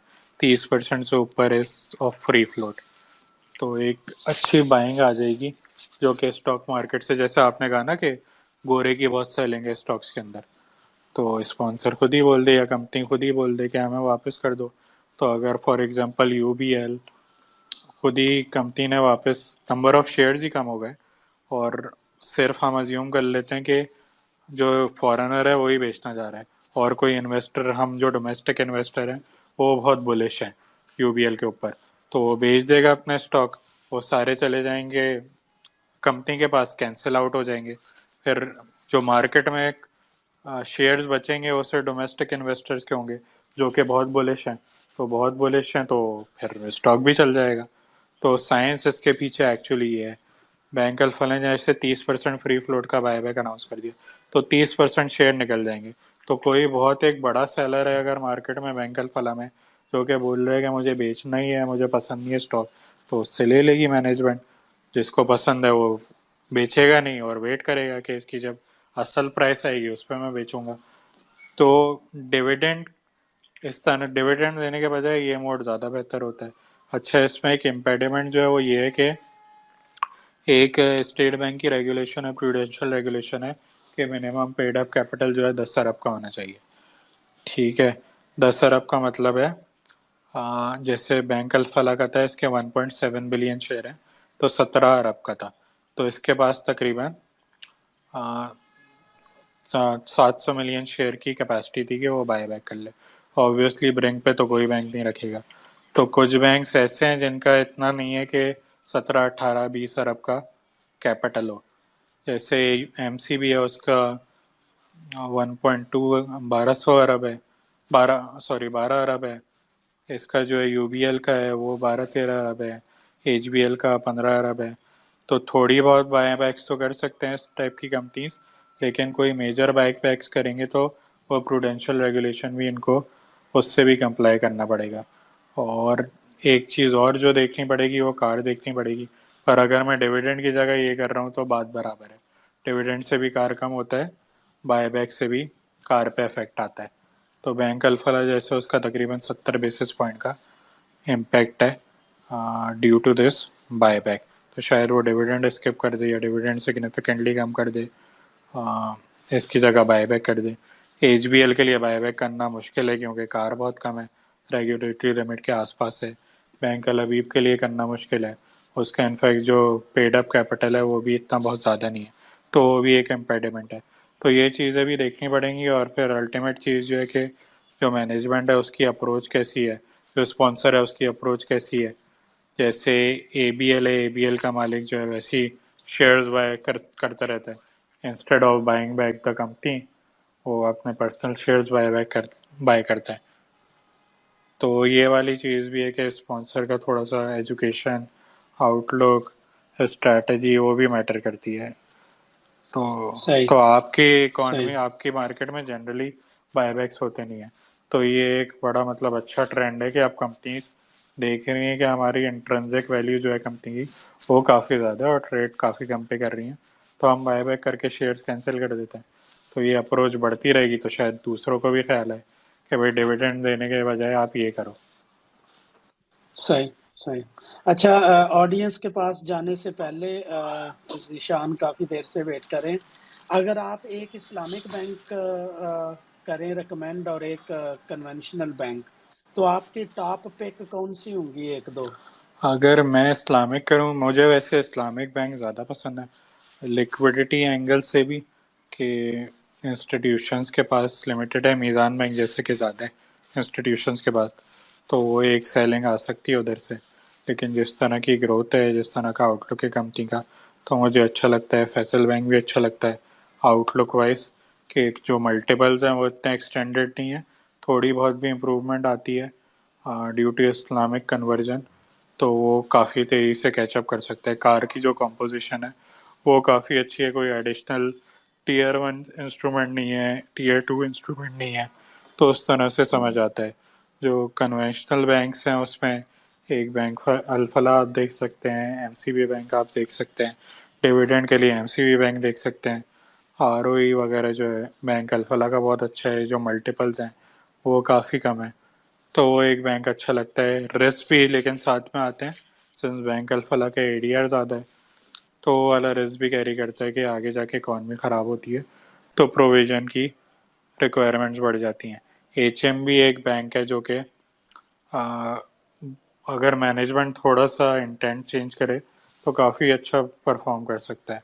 डिविडेंड्स थोड़े से खोले बैंक के, कोई टीएफसी ले ले, टीयर 1 टीएफसी लेके कार बढ़ा ले और डिविडेंड्स अच्छे बांट दे, तो वैल्यूएशन काफ़ी ब्रशअप हो सकती है। एचएमबी में एक रस्सी है कि टेक्सटाइल का एक्सपोजर बढ़ा है, तो जिस तरह से कॉटन प्राइसेस नीचे गई हैं, तो अगर कुछ डिफ़ॉल्ट्स आते हैं तो थोड़ा सा फंस सकता है बैंक। सही है। ज़ीशान, सॉरी आपको काफ़ी देर से इंतज़ार करना पड़ा। ज़ीशान अनम्यूट कर लें। अदील साहब आपके पास। जी जी मैं जी ऑडिबल हूँ?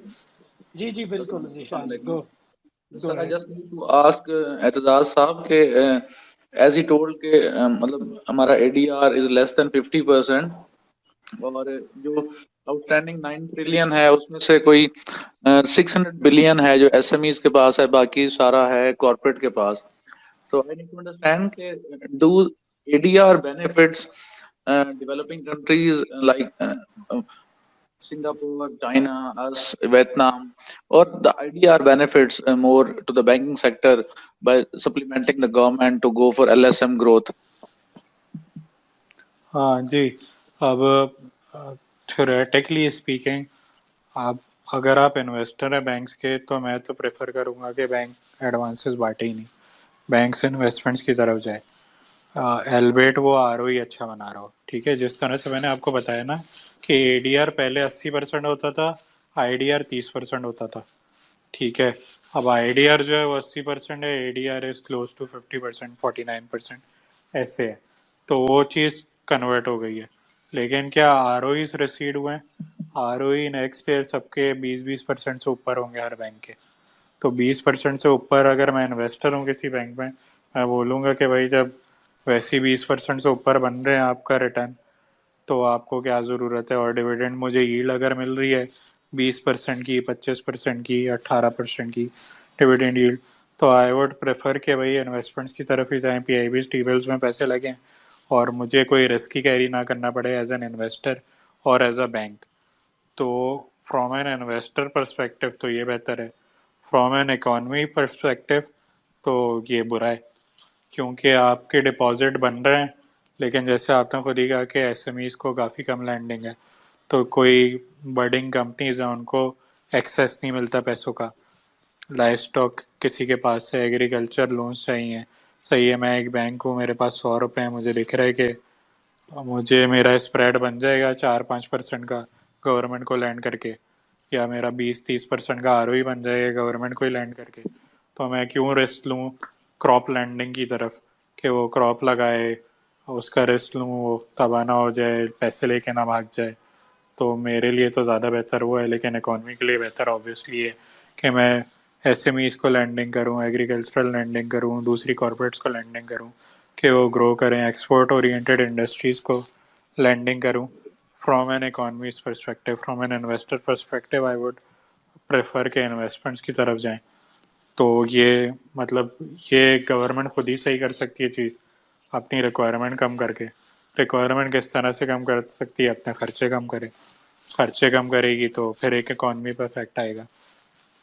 या जो अपनी बोरिंग रिक्वायरमेंट्स है वो कम करे, या ऑटोमेटिकली इंटरेस्ट रेट्स ग्लोबली भी कम हो जाए, लोकली भी कम हो जाए, इन्फ्लेशन कम हो जाए, तो आपके 4-4.5 ट्रिलियन का फिजिकल डेफिसिट है, तो 4-4.5 ट्रिलियन का अगर फिजिकल डेफिसिट है, आपको मोटा मोटा नंबर भी देख लें, 2.5-2.25 ट्रिलियन के डिपॉजिट्स हैं, अगर 20% भी ग्रोथ आ जाए तो 4.5 ट्रिलियन रुपए हुए।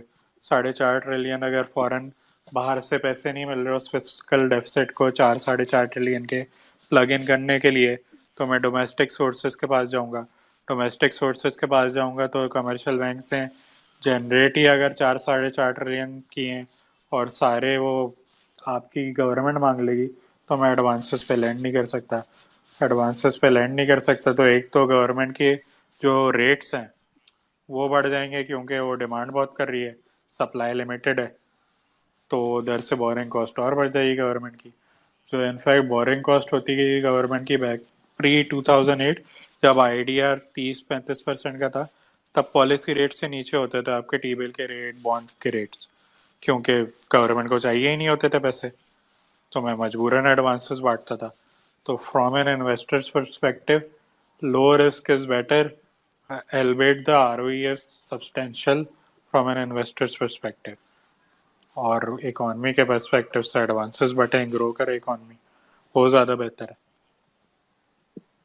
Boss thanks a lot sir. एक वेलकम। छोटी सी चीज और जी जी, सर, मैं अपने हमें आपकी डोमेस्टिक आवाज़ लैंडिंग बहुत से कट रही है।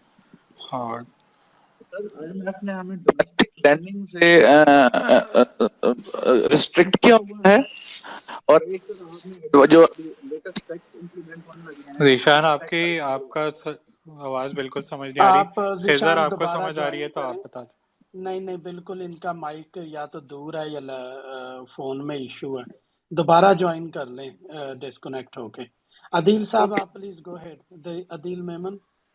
जी अस्सलाम वालेकुम जी। एहसास फारूक साहब शुक्रिया आपका। अच्छा, मेरा क्वेश्चन ये है कि मीज़ान बैंक जो है उसको आप लॉन्ग रन में कैसे देखते हैं इन दी कैपिटल गेन जो आज अभी इसकी प्राइस है और उसकी डिविडेंड जो रेट है। एक क्वेश्चन ये है।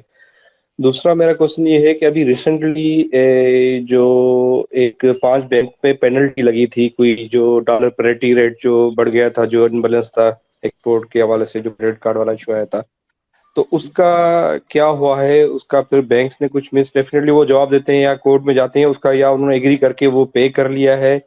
अगर पे करेंगे तो उसका बस क्या फर्क पड़ेगा उनके नेक्स्ट जो पे आउट्स पे, स्पेशली मीज़ान के हवाले से? वो मीन्स कंसल्टेट हो चुका है या अभी आगे होगा होगा तो उसका क्या परसेंटेज है?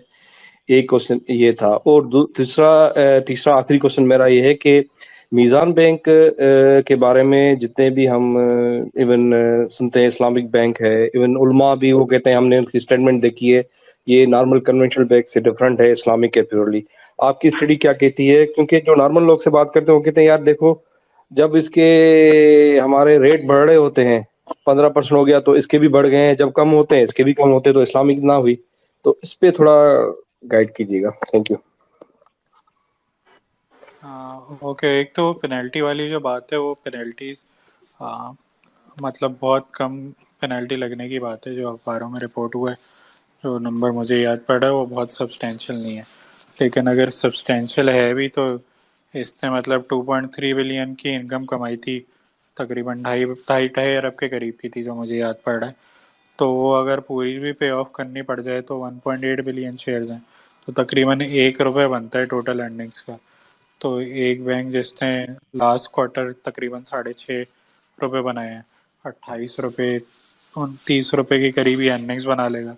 तो 1 रुपये अगर पेनल्टी भी लग जाए तो एक वो बहुत बड़ा नंबर नहीं है ओवरऑल कॉन्टेक्स्ट के अंदर, कि अगर पूरी जो फॉरेक्स इनकम है वो भी देनी पड़ जाए। तो डिविडेंड पे आउट रेशो से इतना अफेक्ट होता हुआ दिखता नहीं है। कार अच्छा सब्सटेंशियल है, तो इस साल मेरे ख्याल से, अगले साल ये 10 रुपये से ऊपर बांट सकता है जो डिविडेंड्स हैं।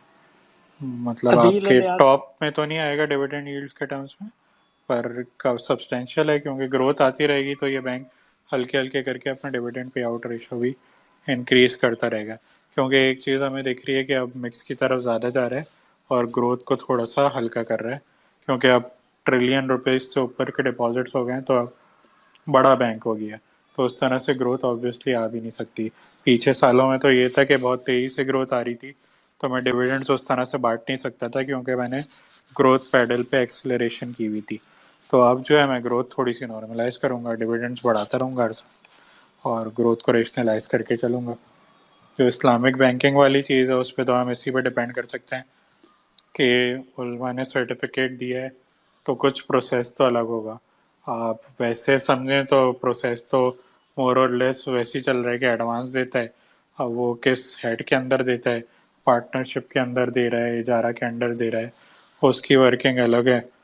तो ये डिफरेंशियल है, लेकिन कोर क्रक्स में देखें तो हाँ, काम वैसे ही करता है ये। मतलब एक रेट चार्ज कर रहा है, आप डिपॉजिटर्स को दे रहा है एक रेट, जो एडवांस लिया हुआ है जिसने उससे एक रेट चार्ज कर रहा है और एक स्प्रेड बना रहा है, उस गैप के ऊपर। अदील अलियास। बहुत शुक्रिया खैदर साहब for giving me the opportunity. Aitzaz भाई आपसे सवाल ये है, एक बैंक है जो है कि जिसे हम कहते हैं अस्करी बैंक, अगर हम इसके नंबर्स देखें तो it looks like a no brainer investment case. It is far below its book value. 9 billion कमाने वाला बैंक 22-23 बिलियन के मार्केट कैप पे बिक रहा है। आरओआई जबरदस्त है, डिविडेंड यील्ड कम है, आरओई भी ठीक है, 500 प्लस ब्रांचेस का बैंक है। But what's wrong behind it? ये अपनी ट्रू वैल्यू क्यों नहीं एक्सप्लोर कर पा रहा? इसके पीछे कुछ प्रॉब्लम चल रही है? बिकॉज इसके नंबर तो कहते हैं कि it's like a no brainer investment. Thank you very much. अच्छे, वैसे तो आप कोई भी बैंक देखे ना तो वो नो ब्रेनर ही दिखता है, लेकिन मसला ये, मैं अस्करी बैंक के स्पेसिफिकली बता देता हूँ कि इसके जो डिपॉजिट्स हैं, आप डिपॉजिट मिक्स चेक करें ना एनुअल रिपोर्ट में जो आता है, उसमें government deposits are substantial. I think total deposit mix का मुझे नंबर याद नहीं, शायद 30-20% तो है। तो 30% है तो मेरी जो अर्निंग्स हैं वो अच्छी खासी डिप्रेस हो जाती हैं अगर वो डिपॉजिट आउटफ्लो हो जाए, जो गवर्नमेंट डिपॉजिट वाला पार्ट है। तो इट इज़ क्लो। और उसका बैकग्राउंड ये है कि आईएमएफ का एग्रीमेंट जो हुआ था उसमें आपने एक चीज़ डिसाइड की थी कि जो गवर्नमेंट डिपॉजिट्स हैं और गवर्नमेंट इंस्टीट्यूशंस के डिपॉजिट्स हैं, टीएसए कहते हैं इसको, ट्रेजरी सिंगल अकाउंट के नाम से सर्च करेंगे आपको न्यूज़ आइटम्स में मिलेंगे। उसमें ये था कि गवर्नमेंट के जो डिपॉजिट्स कमर्शियल बैंक्स में पड़े हुए हैं वो स्टेट बैंक के पास चले जाएंगे सारे डिपॉजिट्स। ठीक है, इसका मतलब ये है कि अस्करी के पास, नेशनल बैंक के पास, यूबीएल के पास, एमसीबी के पास हुकूमत या उसके इदारों के पैसे हैं तो वो उठ के चले जाएंगे स्टेट बैंक के पास। स्टेट बैंक जो भी ऑपरेशन करना होगा शुरू में डालेगा पैसे बैंक के पास, वो ट्रांजैक्शन होगी वापस स्टेट बैंक के पास चले जाएंगे। तो इसमें अस्करी यूज़ करता है उस डिपॉजिट्स को, ठीक है ना, to lend out that money through advances, और उस पर पैसे बनाता है। तो वो जब पैसे चले जाएंगे तो एक धचका बढ़ेगा, डिपॉजिट आपके अचानक से 30% डाउन हो जाए, ठीक है, आपको एडवांसेस रोल बैक करने पड़ेंगे। एडवांसेस रोल बैक करने पड़ेंगे तो अर्निंग्स आपकी उस पर सिग्निफिकेंट इफेक्ट आएगा। नंबर मुझे याद नहीं, लेकिन शायद 25-30% अर्निंग्स तो उड़ जाएंगी इसकी, जो अभी करंट बना रहा है। तो ये मसला है इसके अंदर। और आप बैंक्स वैसे भी देखें, दे आर मतलब trading at deep under cheap multiples, 1.5 times, 2 times, 2.5 times, 3 times से ऊपर मुश्किल से ही आपको पीई पे कोई बैंक मिलेगा। ज़्यादातर बैंक जो हैं वो point forward price to book पे 0.5 या उससे नीचे ही हैं। एक मीज़ान है जो 1 टाइम्स पे ट्रेड कर रहा है। तो एक कंपैरेटिव वैल्यूएशन का एंगल भी आ जाता है कि जब चलेंगे तो फिर अस्करी भी चल जाएगा साथ में, लेकिन जब डिप्रेस्ड हैं तो सारे ही डिप्रेस्ड हैं। उस्मान भाई प्लीज गो अहेड। जी अस्सलाम वालेकुम। जी वालेकुम सलाम। अच्छा सर, मैं I want to know about Meezan bank. Someone recently told me that they insure abnormal flow of Roshan digital account through their overseas branches by issuing standby letter of credit. So I want to know what was the modus operandi of that transaction, if it is true. Thank you. अच्छा, आपने जो सवाल पूछा है इस पर मुझे इतनी इन्फॉर्मेशन नहीं है कि वो किस रूट के थ्रू आए, लेकिन जनरली यही है, इनकी जो फॉरेन ब्रांचेस हैं उधर से आरडी अकाउंट्स खुल जाते हैं। इनफैक्ट मीज़ान बैंक काफ़ी एक्टिव रहा है आरडीए के उसमें, सिंस दूसरे बैंक्स भी थोड़ा सा फॉलो कर रहे हैं। इन्होंने जो इनफैक्ट कोई दुबई में बैठा है उसने आरडी अकाउंट खुला है तो they were the first one to issue them an RDA card और an ATM card of RDA, जिससे वो कतर में भी अगर हो तो डिपॉजिट विड्रॉ कर सकता है। इस टाइप की कुछ चीज़ें इन्होंने की हैं, फैसिलिटीज़ अच्छी प्रोवाइड की हैं। जो मोड है वो एक्चुअली मुझे भी नहीं पता कि किस मोड के थ्रू आया, ना मैंने कोई ऐसा न्यूज़ आइटम देखा, तो मुझे भी चेक करना पड़ेगा ऐसा कुछ है या कोई उसमें कोई डाइसी चीज़ है आप ये कह रहे हैं, तो वो चीज़ मुझे भी चेक करनी पड़ेगी। सलाहुद्दीन। जी बहुत शुक्रिया। क्या मेरी आवाज आ रही है आपको? जी जी बिल्कुल।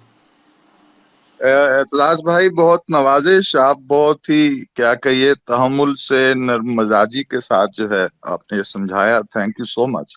वेलकम। मेरा सर सवाल होगा थोड़ा सा बिगर पिक्चर के हवाले से कि आप बैंकिंग सेक्टर की फ्यूचर आउटलुक क्या देख रहे हैं, इस चीज को मद्देनजर रखते हुए कि हमारे यहाँ डेफिसिट फाइनेंसिंग और करंट अकाउंट डेफिसिट का मसला तो चलता रहेगा, हमारे एक्सपेंडिचर्स भी बड़े ही गैर लचकदार से हैं। मतलब आप देखें, आपके डेट सर्विसिंग मेजर चंक ले जाता है जी। डिफेंस के हमारे एक्सपेंडिचर्स हैं। अच्छा, रेवेन्यू बढ़ता हमें नजर नहीं आ रहा जिस तरह की एफबीआर की कारकर्दगी है, और हमारे यहाँ पॉलिटिकल अनरेस्ट जो है वो भी अपने अरूज पे ही रहता है। तो इस सारी सूरत हाल में आप बैंकिंग सेक्टर का जो आउटलुक है फ्यूचर, वो किस अंदाज में देखते हैं? जी, आउटलुक जो है अगेन वो नंबर्स पे निकलता है कि भाई नंबर्स स्टॉक प्राइस के लिहाज से आउटलुक कैसा है। तो स्टॉक प्राइस के लिहाज से आउटलुक तो बहुत अच्छा है। ठीक है, ये मसले तो हैं फिस्कल डेफिसिट, ये एक्चुअली पॉजिटिवली प्ले हो जाते हैं बैंक्स के केस में कि सारे इन्वेस्टमेंट एवेन्यूज़ आराम से मिल जाते हैं आपको और आप रेट भी अच्छा कैप्चर कर लेते हो। इंटरेस्ट रेट्स ऑब्वियसली एलिवेटेड हैं तो आपको स्प्रेड अच्छा मिल रहा होता है। ऑब्वियसली आपको आरओई अच्छा बना के देना होगा इन्वेस्टर को उस रिटर्न के ऊपर। इन्फ्लेशन ज़्यादा होती है तो डिपॉजिट ग्रोथ भी अच्छी होती है। तो ये वाले मसले भी लेकिन आपके साल 2 साल में हल हो जाएंगे। सिंस आपने ग्रोथ इतनी स्लो कर दी है, कैट कंट्रोल में आना स्टार्ट हो जाएगा। कमोडिटीज़ रिवर्सल अगर ज़्यादा तेज़ी से हो जाए तो भी एक आपको पुश दे देगा कि आपको उतनी रिक्वायरमेंट नहीं होगी या आपको फॉरेन फंडिंग ज़्यादा, मतलब अभी तो ऐसा है ना कि 10 अरब का कैड है या 8 अरब का कैड है तो आपने रोल ओवर्स भी कराने फिर 8 अरब एडिशनल चाहिए। तो अब अगर आपने 8 अरब अरेंज कर ली एडिशनल और कैड 5 अरब का हो जाता है तो वो 3 अरब एक्स्ट्रा आ गए, उस 3 अरब से आप अपने फिस्कल डेफिसिट को फंड कर सकते हैं। तो बैंक्स के पास कम जाना पड़ेगा, बैंक्स के पास रेवेन्यू ऑब्वियसली उस चीज़ का है कि वो एडवांसेस बांट दें। तो ये चीज़ें भी, और इंटरेस्ट रेट आगे जाके साल भर के बाद नीचे टेपर ऑफ होने स्टार्ट हो जाते हैं तो आपका फिस्कल डेफिसिट उधर से भी कंट्रोल में आ जाता है। Since the biggest cost on your fiscal account is are the interest payments. तो स्टॉक प्राइस के लिहाज से तो बहुत अच्छा आउटलुक लगता है, क्योंकि मैं तो इस तरह से देखता हूँ कि अगर 2-2 टाइम के मल्टीपल पे ट्रेड कर रहे हैं, 3-3 टाइम के मल्टीपल पे, तो इधर से व्हाट कुड गो रॉन्ग। मतलब ये 1 टाइम के मल्टीपल पे तो ट्रेड करने स्टार्ट नहीं हो जाएंगे। इंटरेस्ट रेट्स नीचे आते हैं तो मल्टीपल्स भी एक्सपेंड होते हैं मार्केट के भी ओवरऑल, और मार्केट के एक्सपेंड होंगे तो इनके भी एक्सपेंड हो जाएंगे, मार्केट को फॉलो करेंगे। शायद दूसरे सेक्टर ज़्यादा तेज़ी से चल रहे हैं, इंटरेस्ट रेट्स कट होने जब स्टार्ट हों, लेकिन इनकी भी परफॉर्मेंस भी बेहतर रहेगी। तो मैं बैंक्स को जो देखता हूँ इन्वेस्टर के लिए या पोर्टफोलियो मैनेजमेंट के पर्सपेक्टिव से, वो एज अ पैसिव इन्वेस्टमेंट देखता हूँ कि आपको डिविडेंड यील्ड मिल रही है 18-20% की, तो आप वो बैंक ले लो, आपको 5 साल में पैसे मिल जाएंगे वापस 20% की यील्ड पे। हाँ, जो इंटरेस्ट रेट कट होंगे, डिपॉजिट ग्रोथ आ रही है, उधर से आपकी अर्निंग्स थोड़ी सी कवर अप हो जाएंगी। हाँ, उधर से अर्निंग्स कवर अप हो जाएंगी तो डिविडेंड यील्ड उस रेंज में मेंटेन हो जाएगी। तो अगर स्टॉक प्राइस परफॉर्म नहीं करती तो ये 20% आप खा के 5 साल में अपनी इन्वेस्टमेंट वापस ले लो। इधर से मतलब HBL 68 से 50 का होना काफ़ी मुश्किल है, तो उधर से कैपिटल लॉस आना तो ज़रा मुश्किल है। या UBL 100 रुपये से किधर जाएगा, 50 का या 70 का 80 का होना काफ़ी मुश्किल बात है। तो 20% आप खाते रहो, मार्केट चलना स्टार्ट हो गई तो ये भी थोड़े बहुत चल जाएंगे, तो आपको कैपिटल गेन मिल जाएगा। तो I from an investors perspective I see them as a passive investment कि आप 25-30-40% डाल के रख दो इसमें, 20-20% आपको मिलता रहेगा। परफॉर्मेंस आ गई जब मार्केट चलना स्टार्ट होगी तो आप मूव कर सकते हो दूसरे सेक्टर में, या ये भी आपको कैपिटल गेन उस वक्त दे देंगे। शहरियार जी अस्सलाम वालेकुम।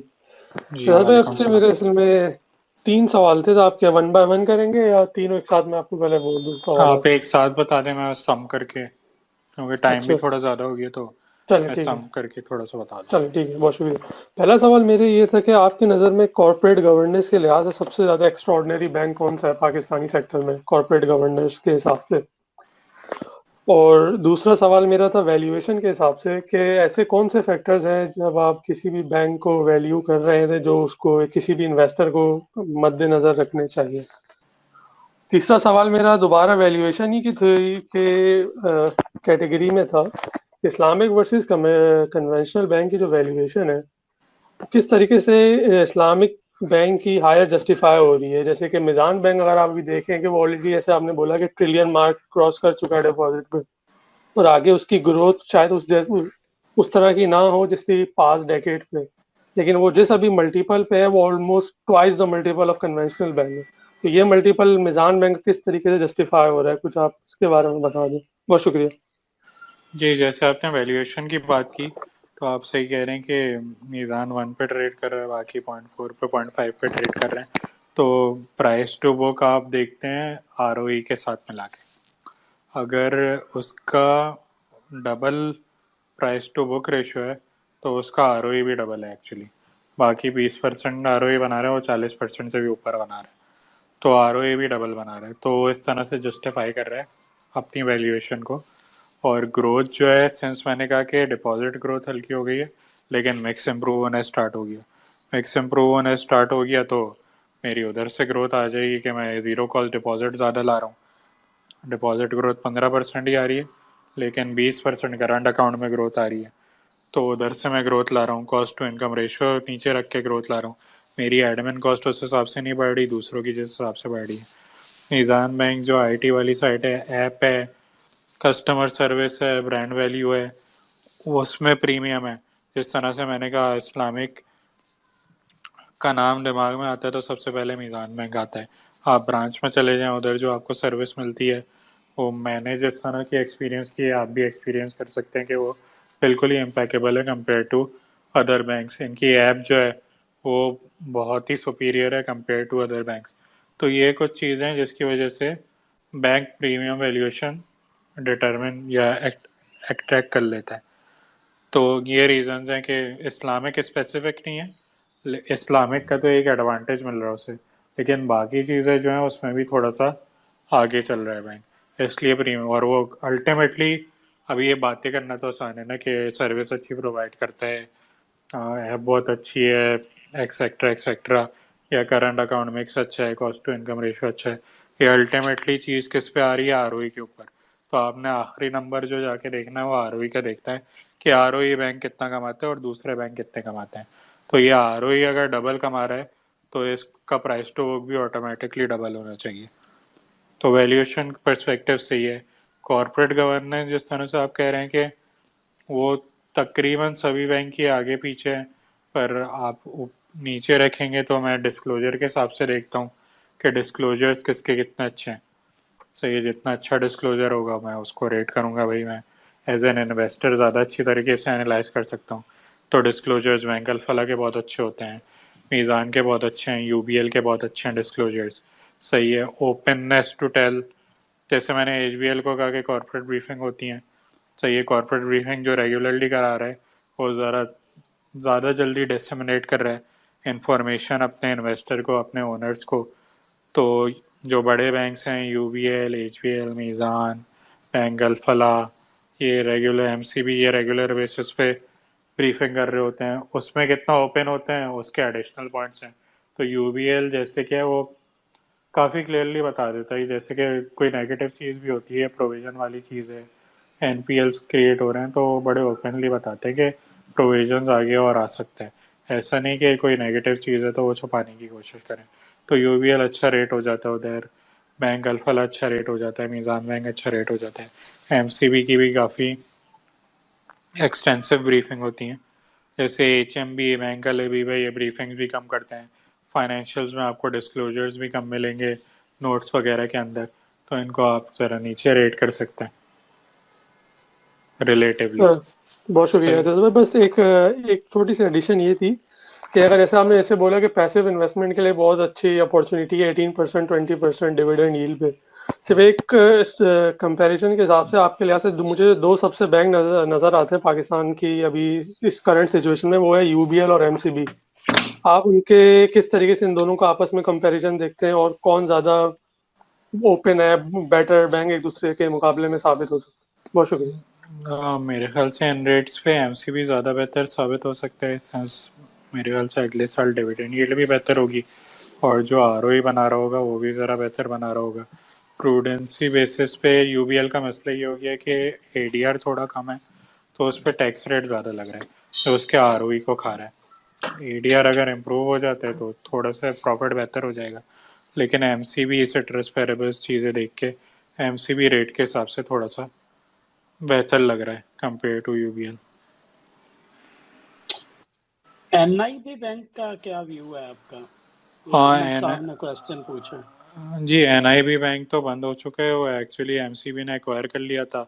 उससे इन्होंने एमसीबी में अच्छा एक और पॉजिटिव ये है कि इन्होंने एमसीबी इस्लामिक बिल्कुल ही अलग विंडो का बिल्कुल ही अलग सब्सिडरी बना दी है एमसीबी इस्लामिक बैंक के नाम से, और उधर काफ़ी अच्छी ग्रोथ आ रही है। पहले लॉस में था, प्रॉफिटेबिलिटी आने स्टार्ट हो गई है अब बैंक की, तो उस पर काफ़ी फोकस है बैंक का, तो वो भी एक एलिमेंट है जिसको देखा जा सकता है गोइंग फॉरवर्ड।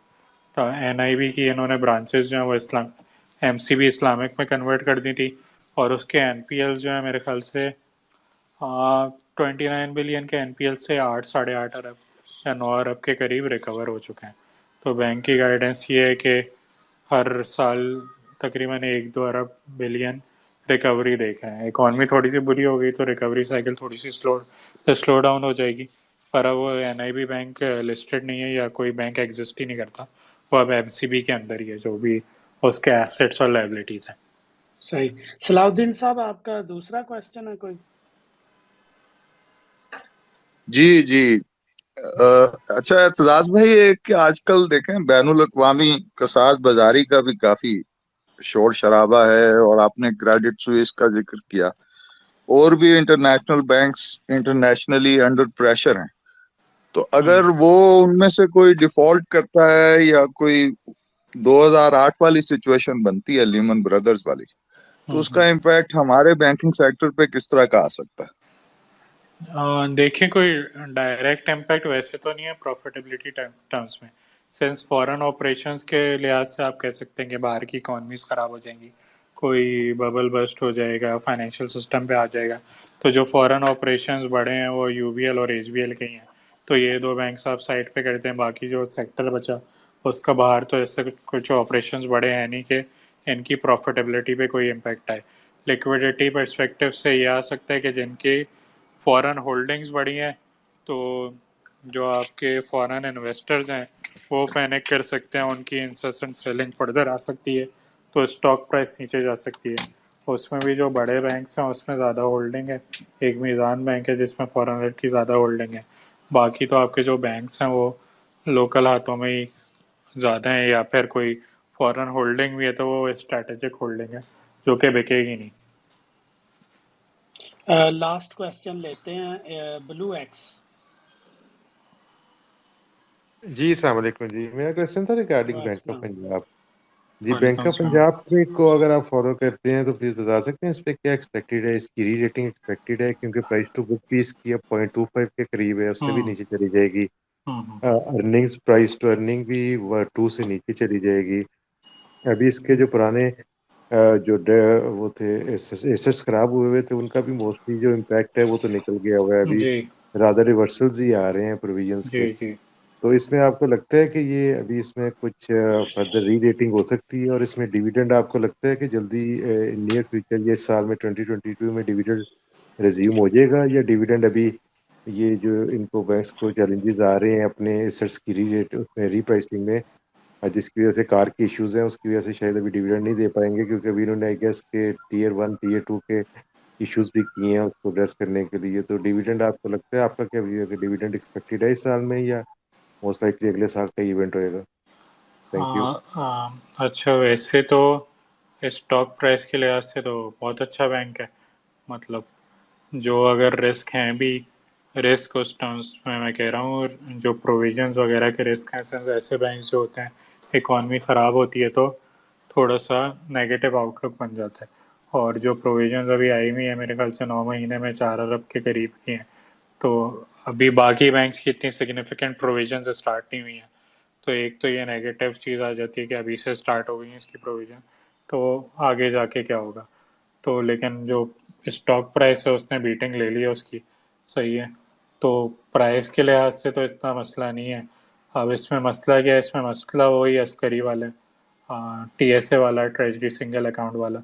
सिंस इसके पास जो होल्डिंग है डिपॉजिट्स की वो बड़ी मेजर जो है इनकी आपके जो गवर्नमेंट डिपॉजिट्स हैं, पर वो ज़्यादा गवर्नमेंट डिपॉजिट जो हैं वो प्रोविंशियल डिपॉजिट्स हैं। तो IMF के साथ अग्रीमेंट ये है कि TSA जो एप्लीकेबल होगा वो पहले फेडरल डिपॉजिट्स या फेडरल एंटिटीज़ पे होगा और फिर वो एप्लीकेबल होगा आपकी प्रोविंशियल डिपॉजिट्स के ऊपर। लेकिन अगर जिस दिन वो सही से अप्लाई होने स्टार्ट हो गया, नेशनल बैंक से पैसे निकलने स्टार्ट हो गए, अस्करी वगैरह से निकलने स्टार्ट हो गए, तो इस पर एक फर्दर प्रेशर बिल्ट इन हो जाएगा कि भाई ये 1 साल के बाद 2 साल के बाद इन पे भी ये चीज़ आनी है कि इनसे प्रोविंशियल डिपॉजिट्स वापस मांग लिए जाएंगे कि ये आप जाके दे दो किसको, स्टेट बैंक को।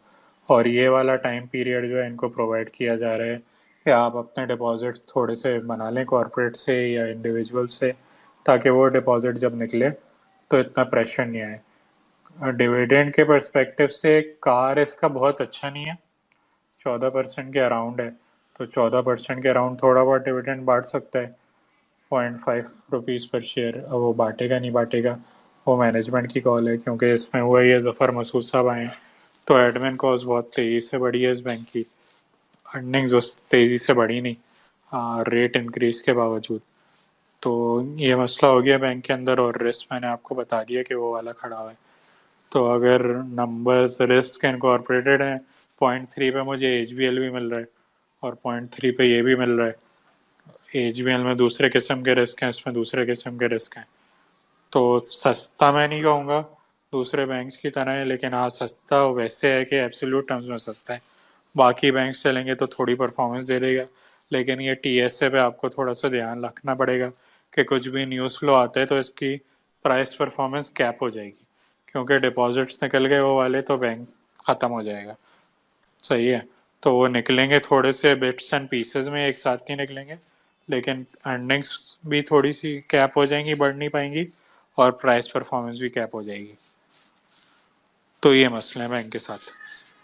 अच्छा, लास्ट क्वेश्चन मैं पूछता हूँ। कुछ माइक मांग रहे हैं, लेकिन मेरा ख्याल है काफ़ी लेंथी हो गई है जी स्पेस। जी सरमाया वाले इसको कन्वर्ट करके लगा देते हैं यूट्यूब पे, एप्पल पॉडकास्ट और गूगल पे, आप वहाँ पे एक्सेस कर सकते हैं। और जिनके क्वेश्चन नहीं ले पाए प्लीज़ इस स्पेस के नीचे ट्वीट कर दें, पूछ लें और एतजाज़ भाई रिप्लाई कर देंगे।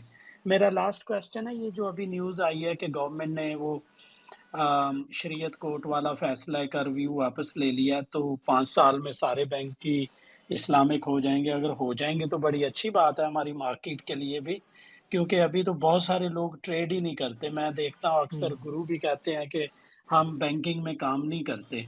तो आपका क्या व्यू है कि वाक़ई 4-5 साल में बाकी बैंक भी हो जाएँगे शरिया कंप्लायंट, या बस बातें ही हैं अभी?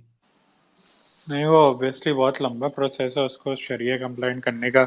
इससे आप फैसल बैंक ही देख लें, फैसल बैंक ने 2015 या 16 में स्टार्ट किया था कन्वर्ट करना अपने आप को। वाह! अगर ये इतना इजी काम होता, ठीक है ना, क्योंकि रिस्क काफ़ी होते हैं ना, आप एडवांसेस को कन्वर्ट करोगे, एडवांस जिसको दिया हुआ उसको बोलोगे कि भाई ये अग्रीमेंट सारे साइन होंगे दोबारा, सिंडिकेट अग्रीमेंट्स हैं तो सब वो दोबारा से साइन होंगे। डिपॉजिटर को बोलोगे कि आपको ये रेट मिलता था अभी ये रेट मिलेगा, एक्सेट्रा एक्सेट्रा। फिर आपने इन्वेस्टमेंट देखनी है, अगर ये गवर्नमेंट ने करना है तो PIBT बिल तो बिल्कुल ही ख़त्म करने पड़ेंगे, ठीक है, उसने इजारा सुकूक इशू करने पड़ेंगे। तो प्रैक्टिकली अभी पॉसिबल लगता नहीं है कि वो इजारा सुकूक जो इशू होंगे उसके लिए इतने एसेट्स कहाँ से आएंगे, सही है ना। तो मतलब ये 80% आपका जो IDR है वो मेजरली PIBT बिल में इन्वेस्ट हुआ है। तो पूरे अगर इंडस्ट्री को आप इस्लामिक कर दोगे तो PIBT बिल रिटायर करने पड़ेंगे, इजारा सुकूक इशू करने पड़ेंगे। इजारा सुकूक के लिए आपको एसेट्स ढूंढने पड़ेंगे, जो कि अभी हर बार मसला होता है कि एसेट्स नहीं है, कौन सा एसेट सही। बैक करें इजारा के लिए। तो प्रैक्टिकली अभी तो काफ़ी डिफिकल्ट काम है ये। तो इसका मतलब है मिज़ान और फैसल के अभी कंपटीशन नहीं है नज़र आ रहा। कुद्दूस, आपका क्वेश्चन है। Let's keep it last question and then close the space. Quddus. वालेकुम सदर भाई, वालेकुम बहुत शुक्रिया। वैसे ही मिजान की बहुत क्वेश्चंस हो गए, लेकिन बस एक शॉर्ट क्वेश्चन ये था कि मीज़ान की रिसेंट आरडीए के बाद बहुत सारे नए पाकिस्तान सर्टिफिकेट्स इशू हुए हैं, और मैं देख रहा था कि रिपोर्ट्स में भी ये आया था कि मेजर उसकी इन्वेस्टमेंट सर्टिफिकेट्स में ही हुई है। तो जब ये मैच्योर होंगे और क्योंकि इसमें डॉलर्स में भी हैं और फॉरेन करेंसी में भी है, तो उसका क्या इम्पैक्ट आ सकता है? और एक बस क्विक ये है, बैंक इस्लामी को कोई इस्लामिक उसमें कोई रेस में कहीं नजर नहीं आता, क्या रीजन हो सकती है उसकी? Thank you Quddus. नहीं, बैंक इस्लामी तो एक्चुअली मतलब है तो सस्ता बैंक, लेकिन जैसे कि बाकी सस्ते बैंक हैं ये भी है। तो और थोड़ा सा इशू उसका ये हो जाता है कि अभी ट्रांसफॉर्मेशन फेज में आया है, तो उस तरह से इन्वेस्टर देखते नहीं है। तो लेकिन वो भी सस्ता बैंक है, अच्छा बैंक है।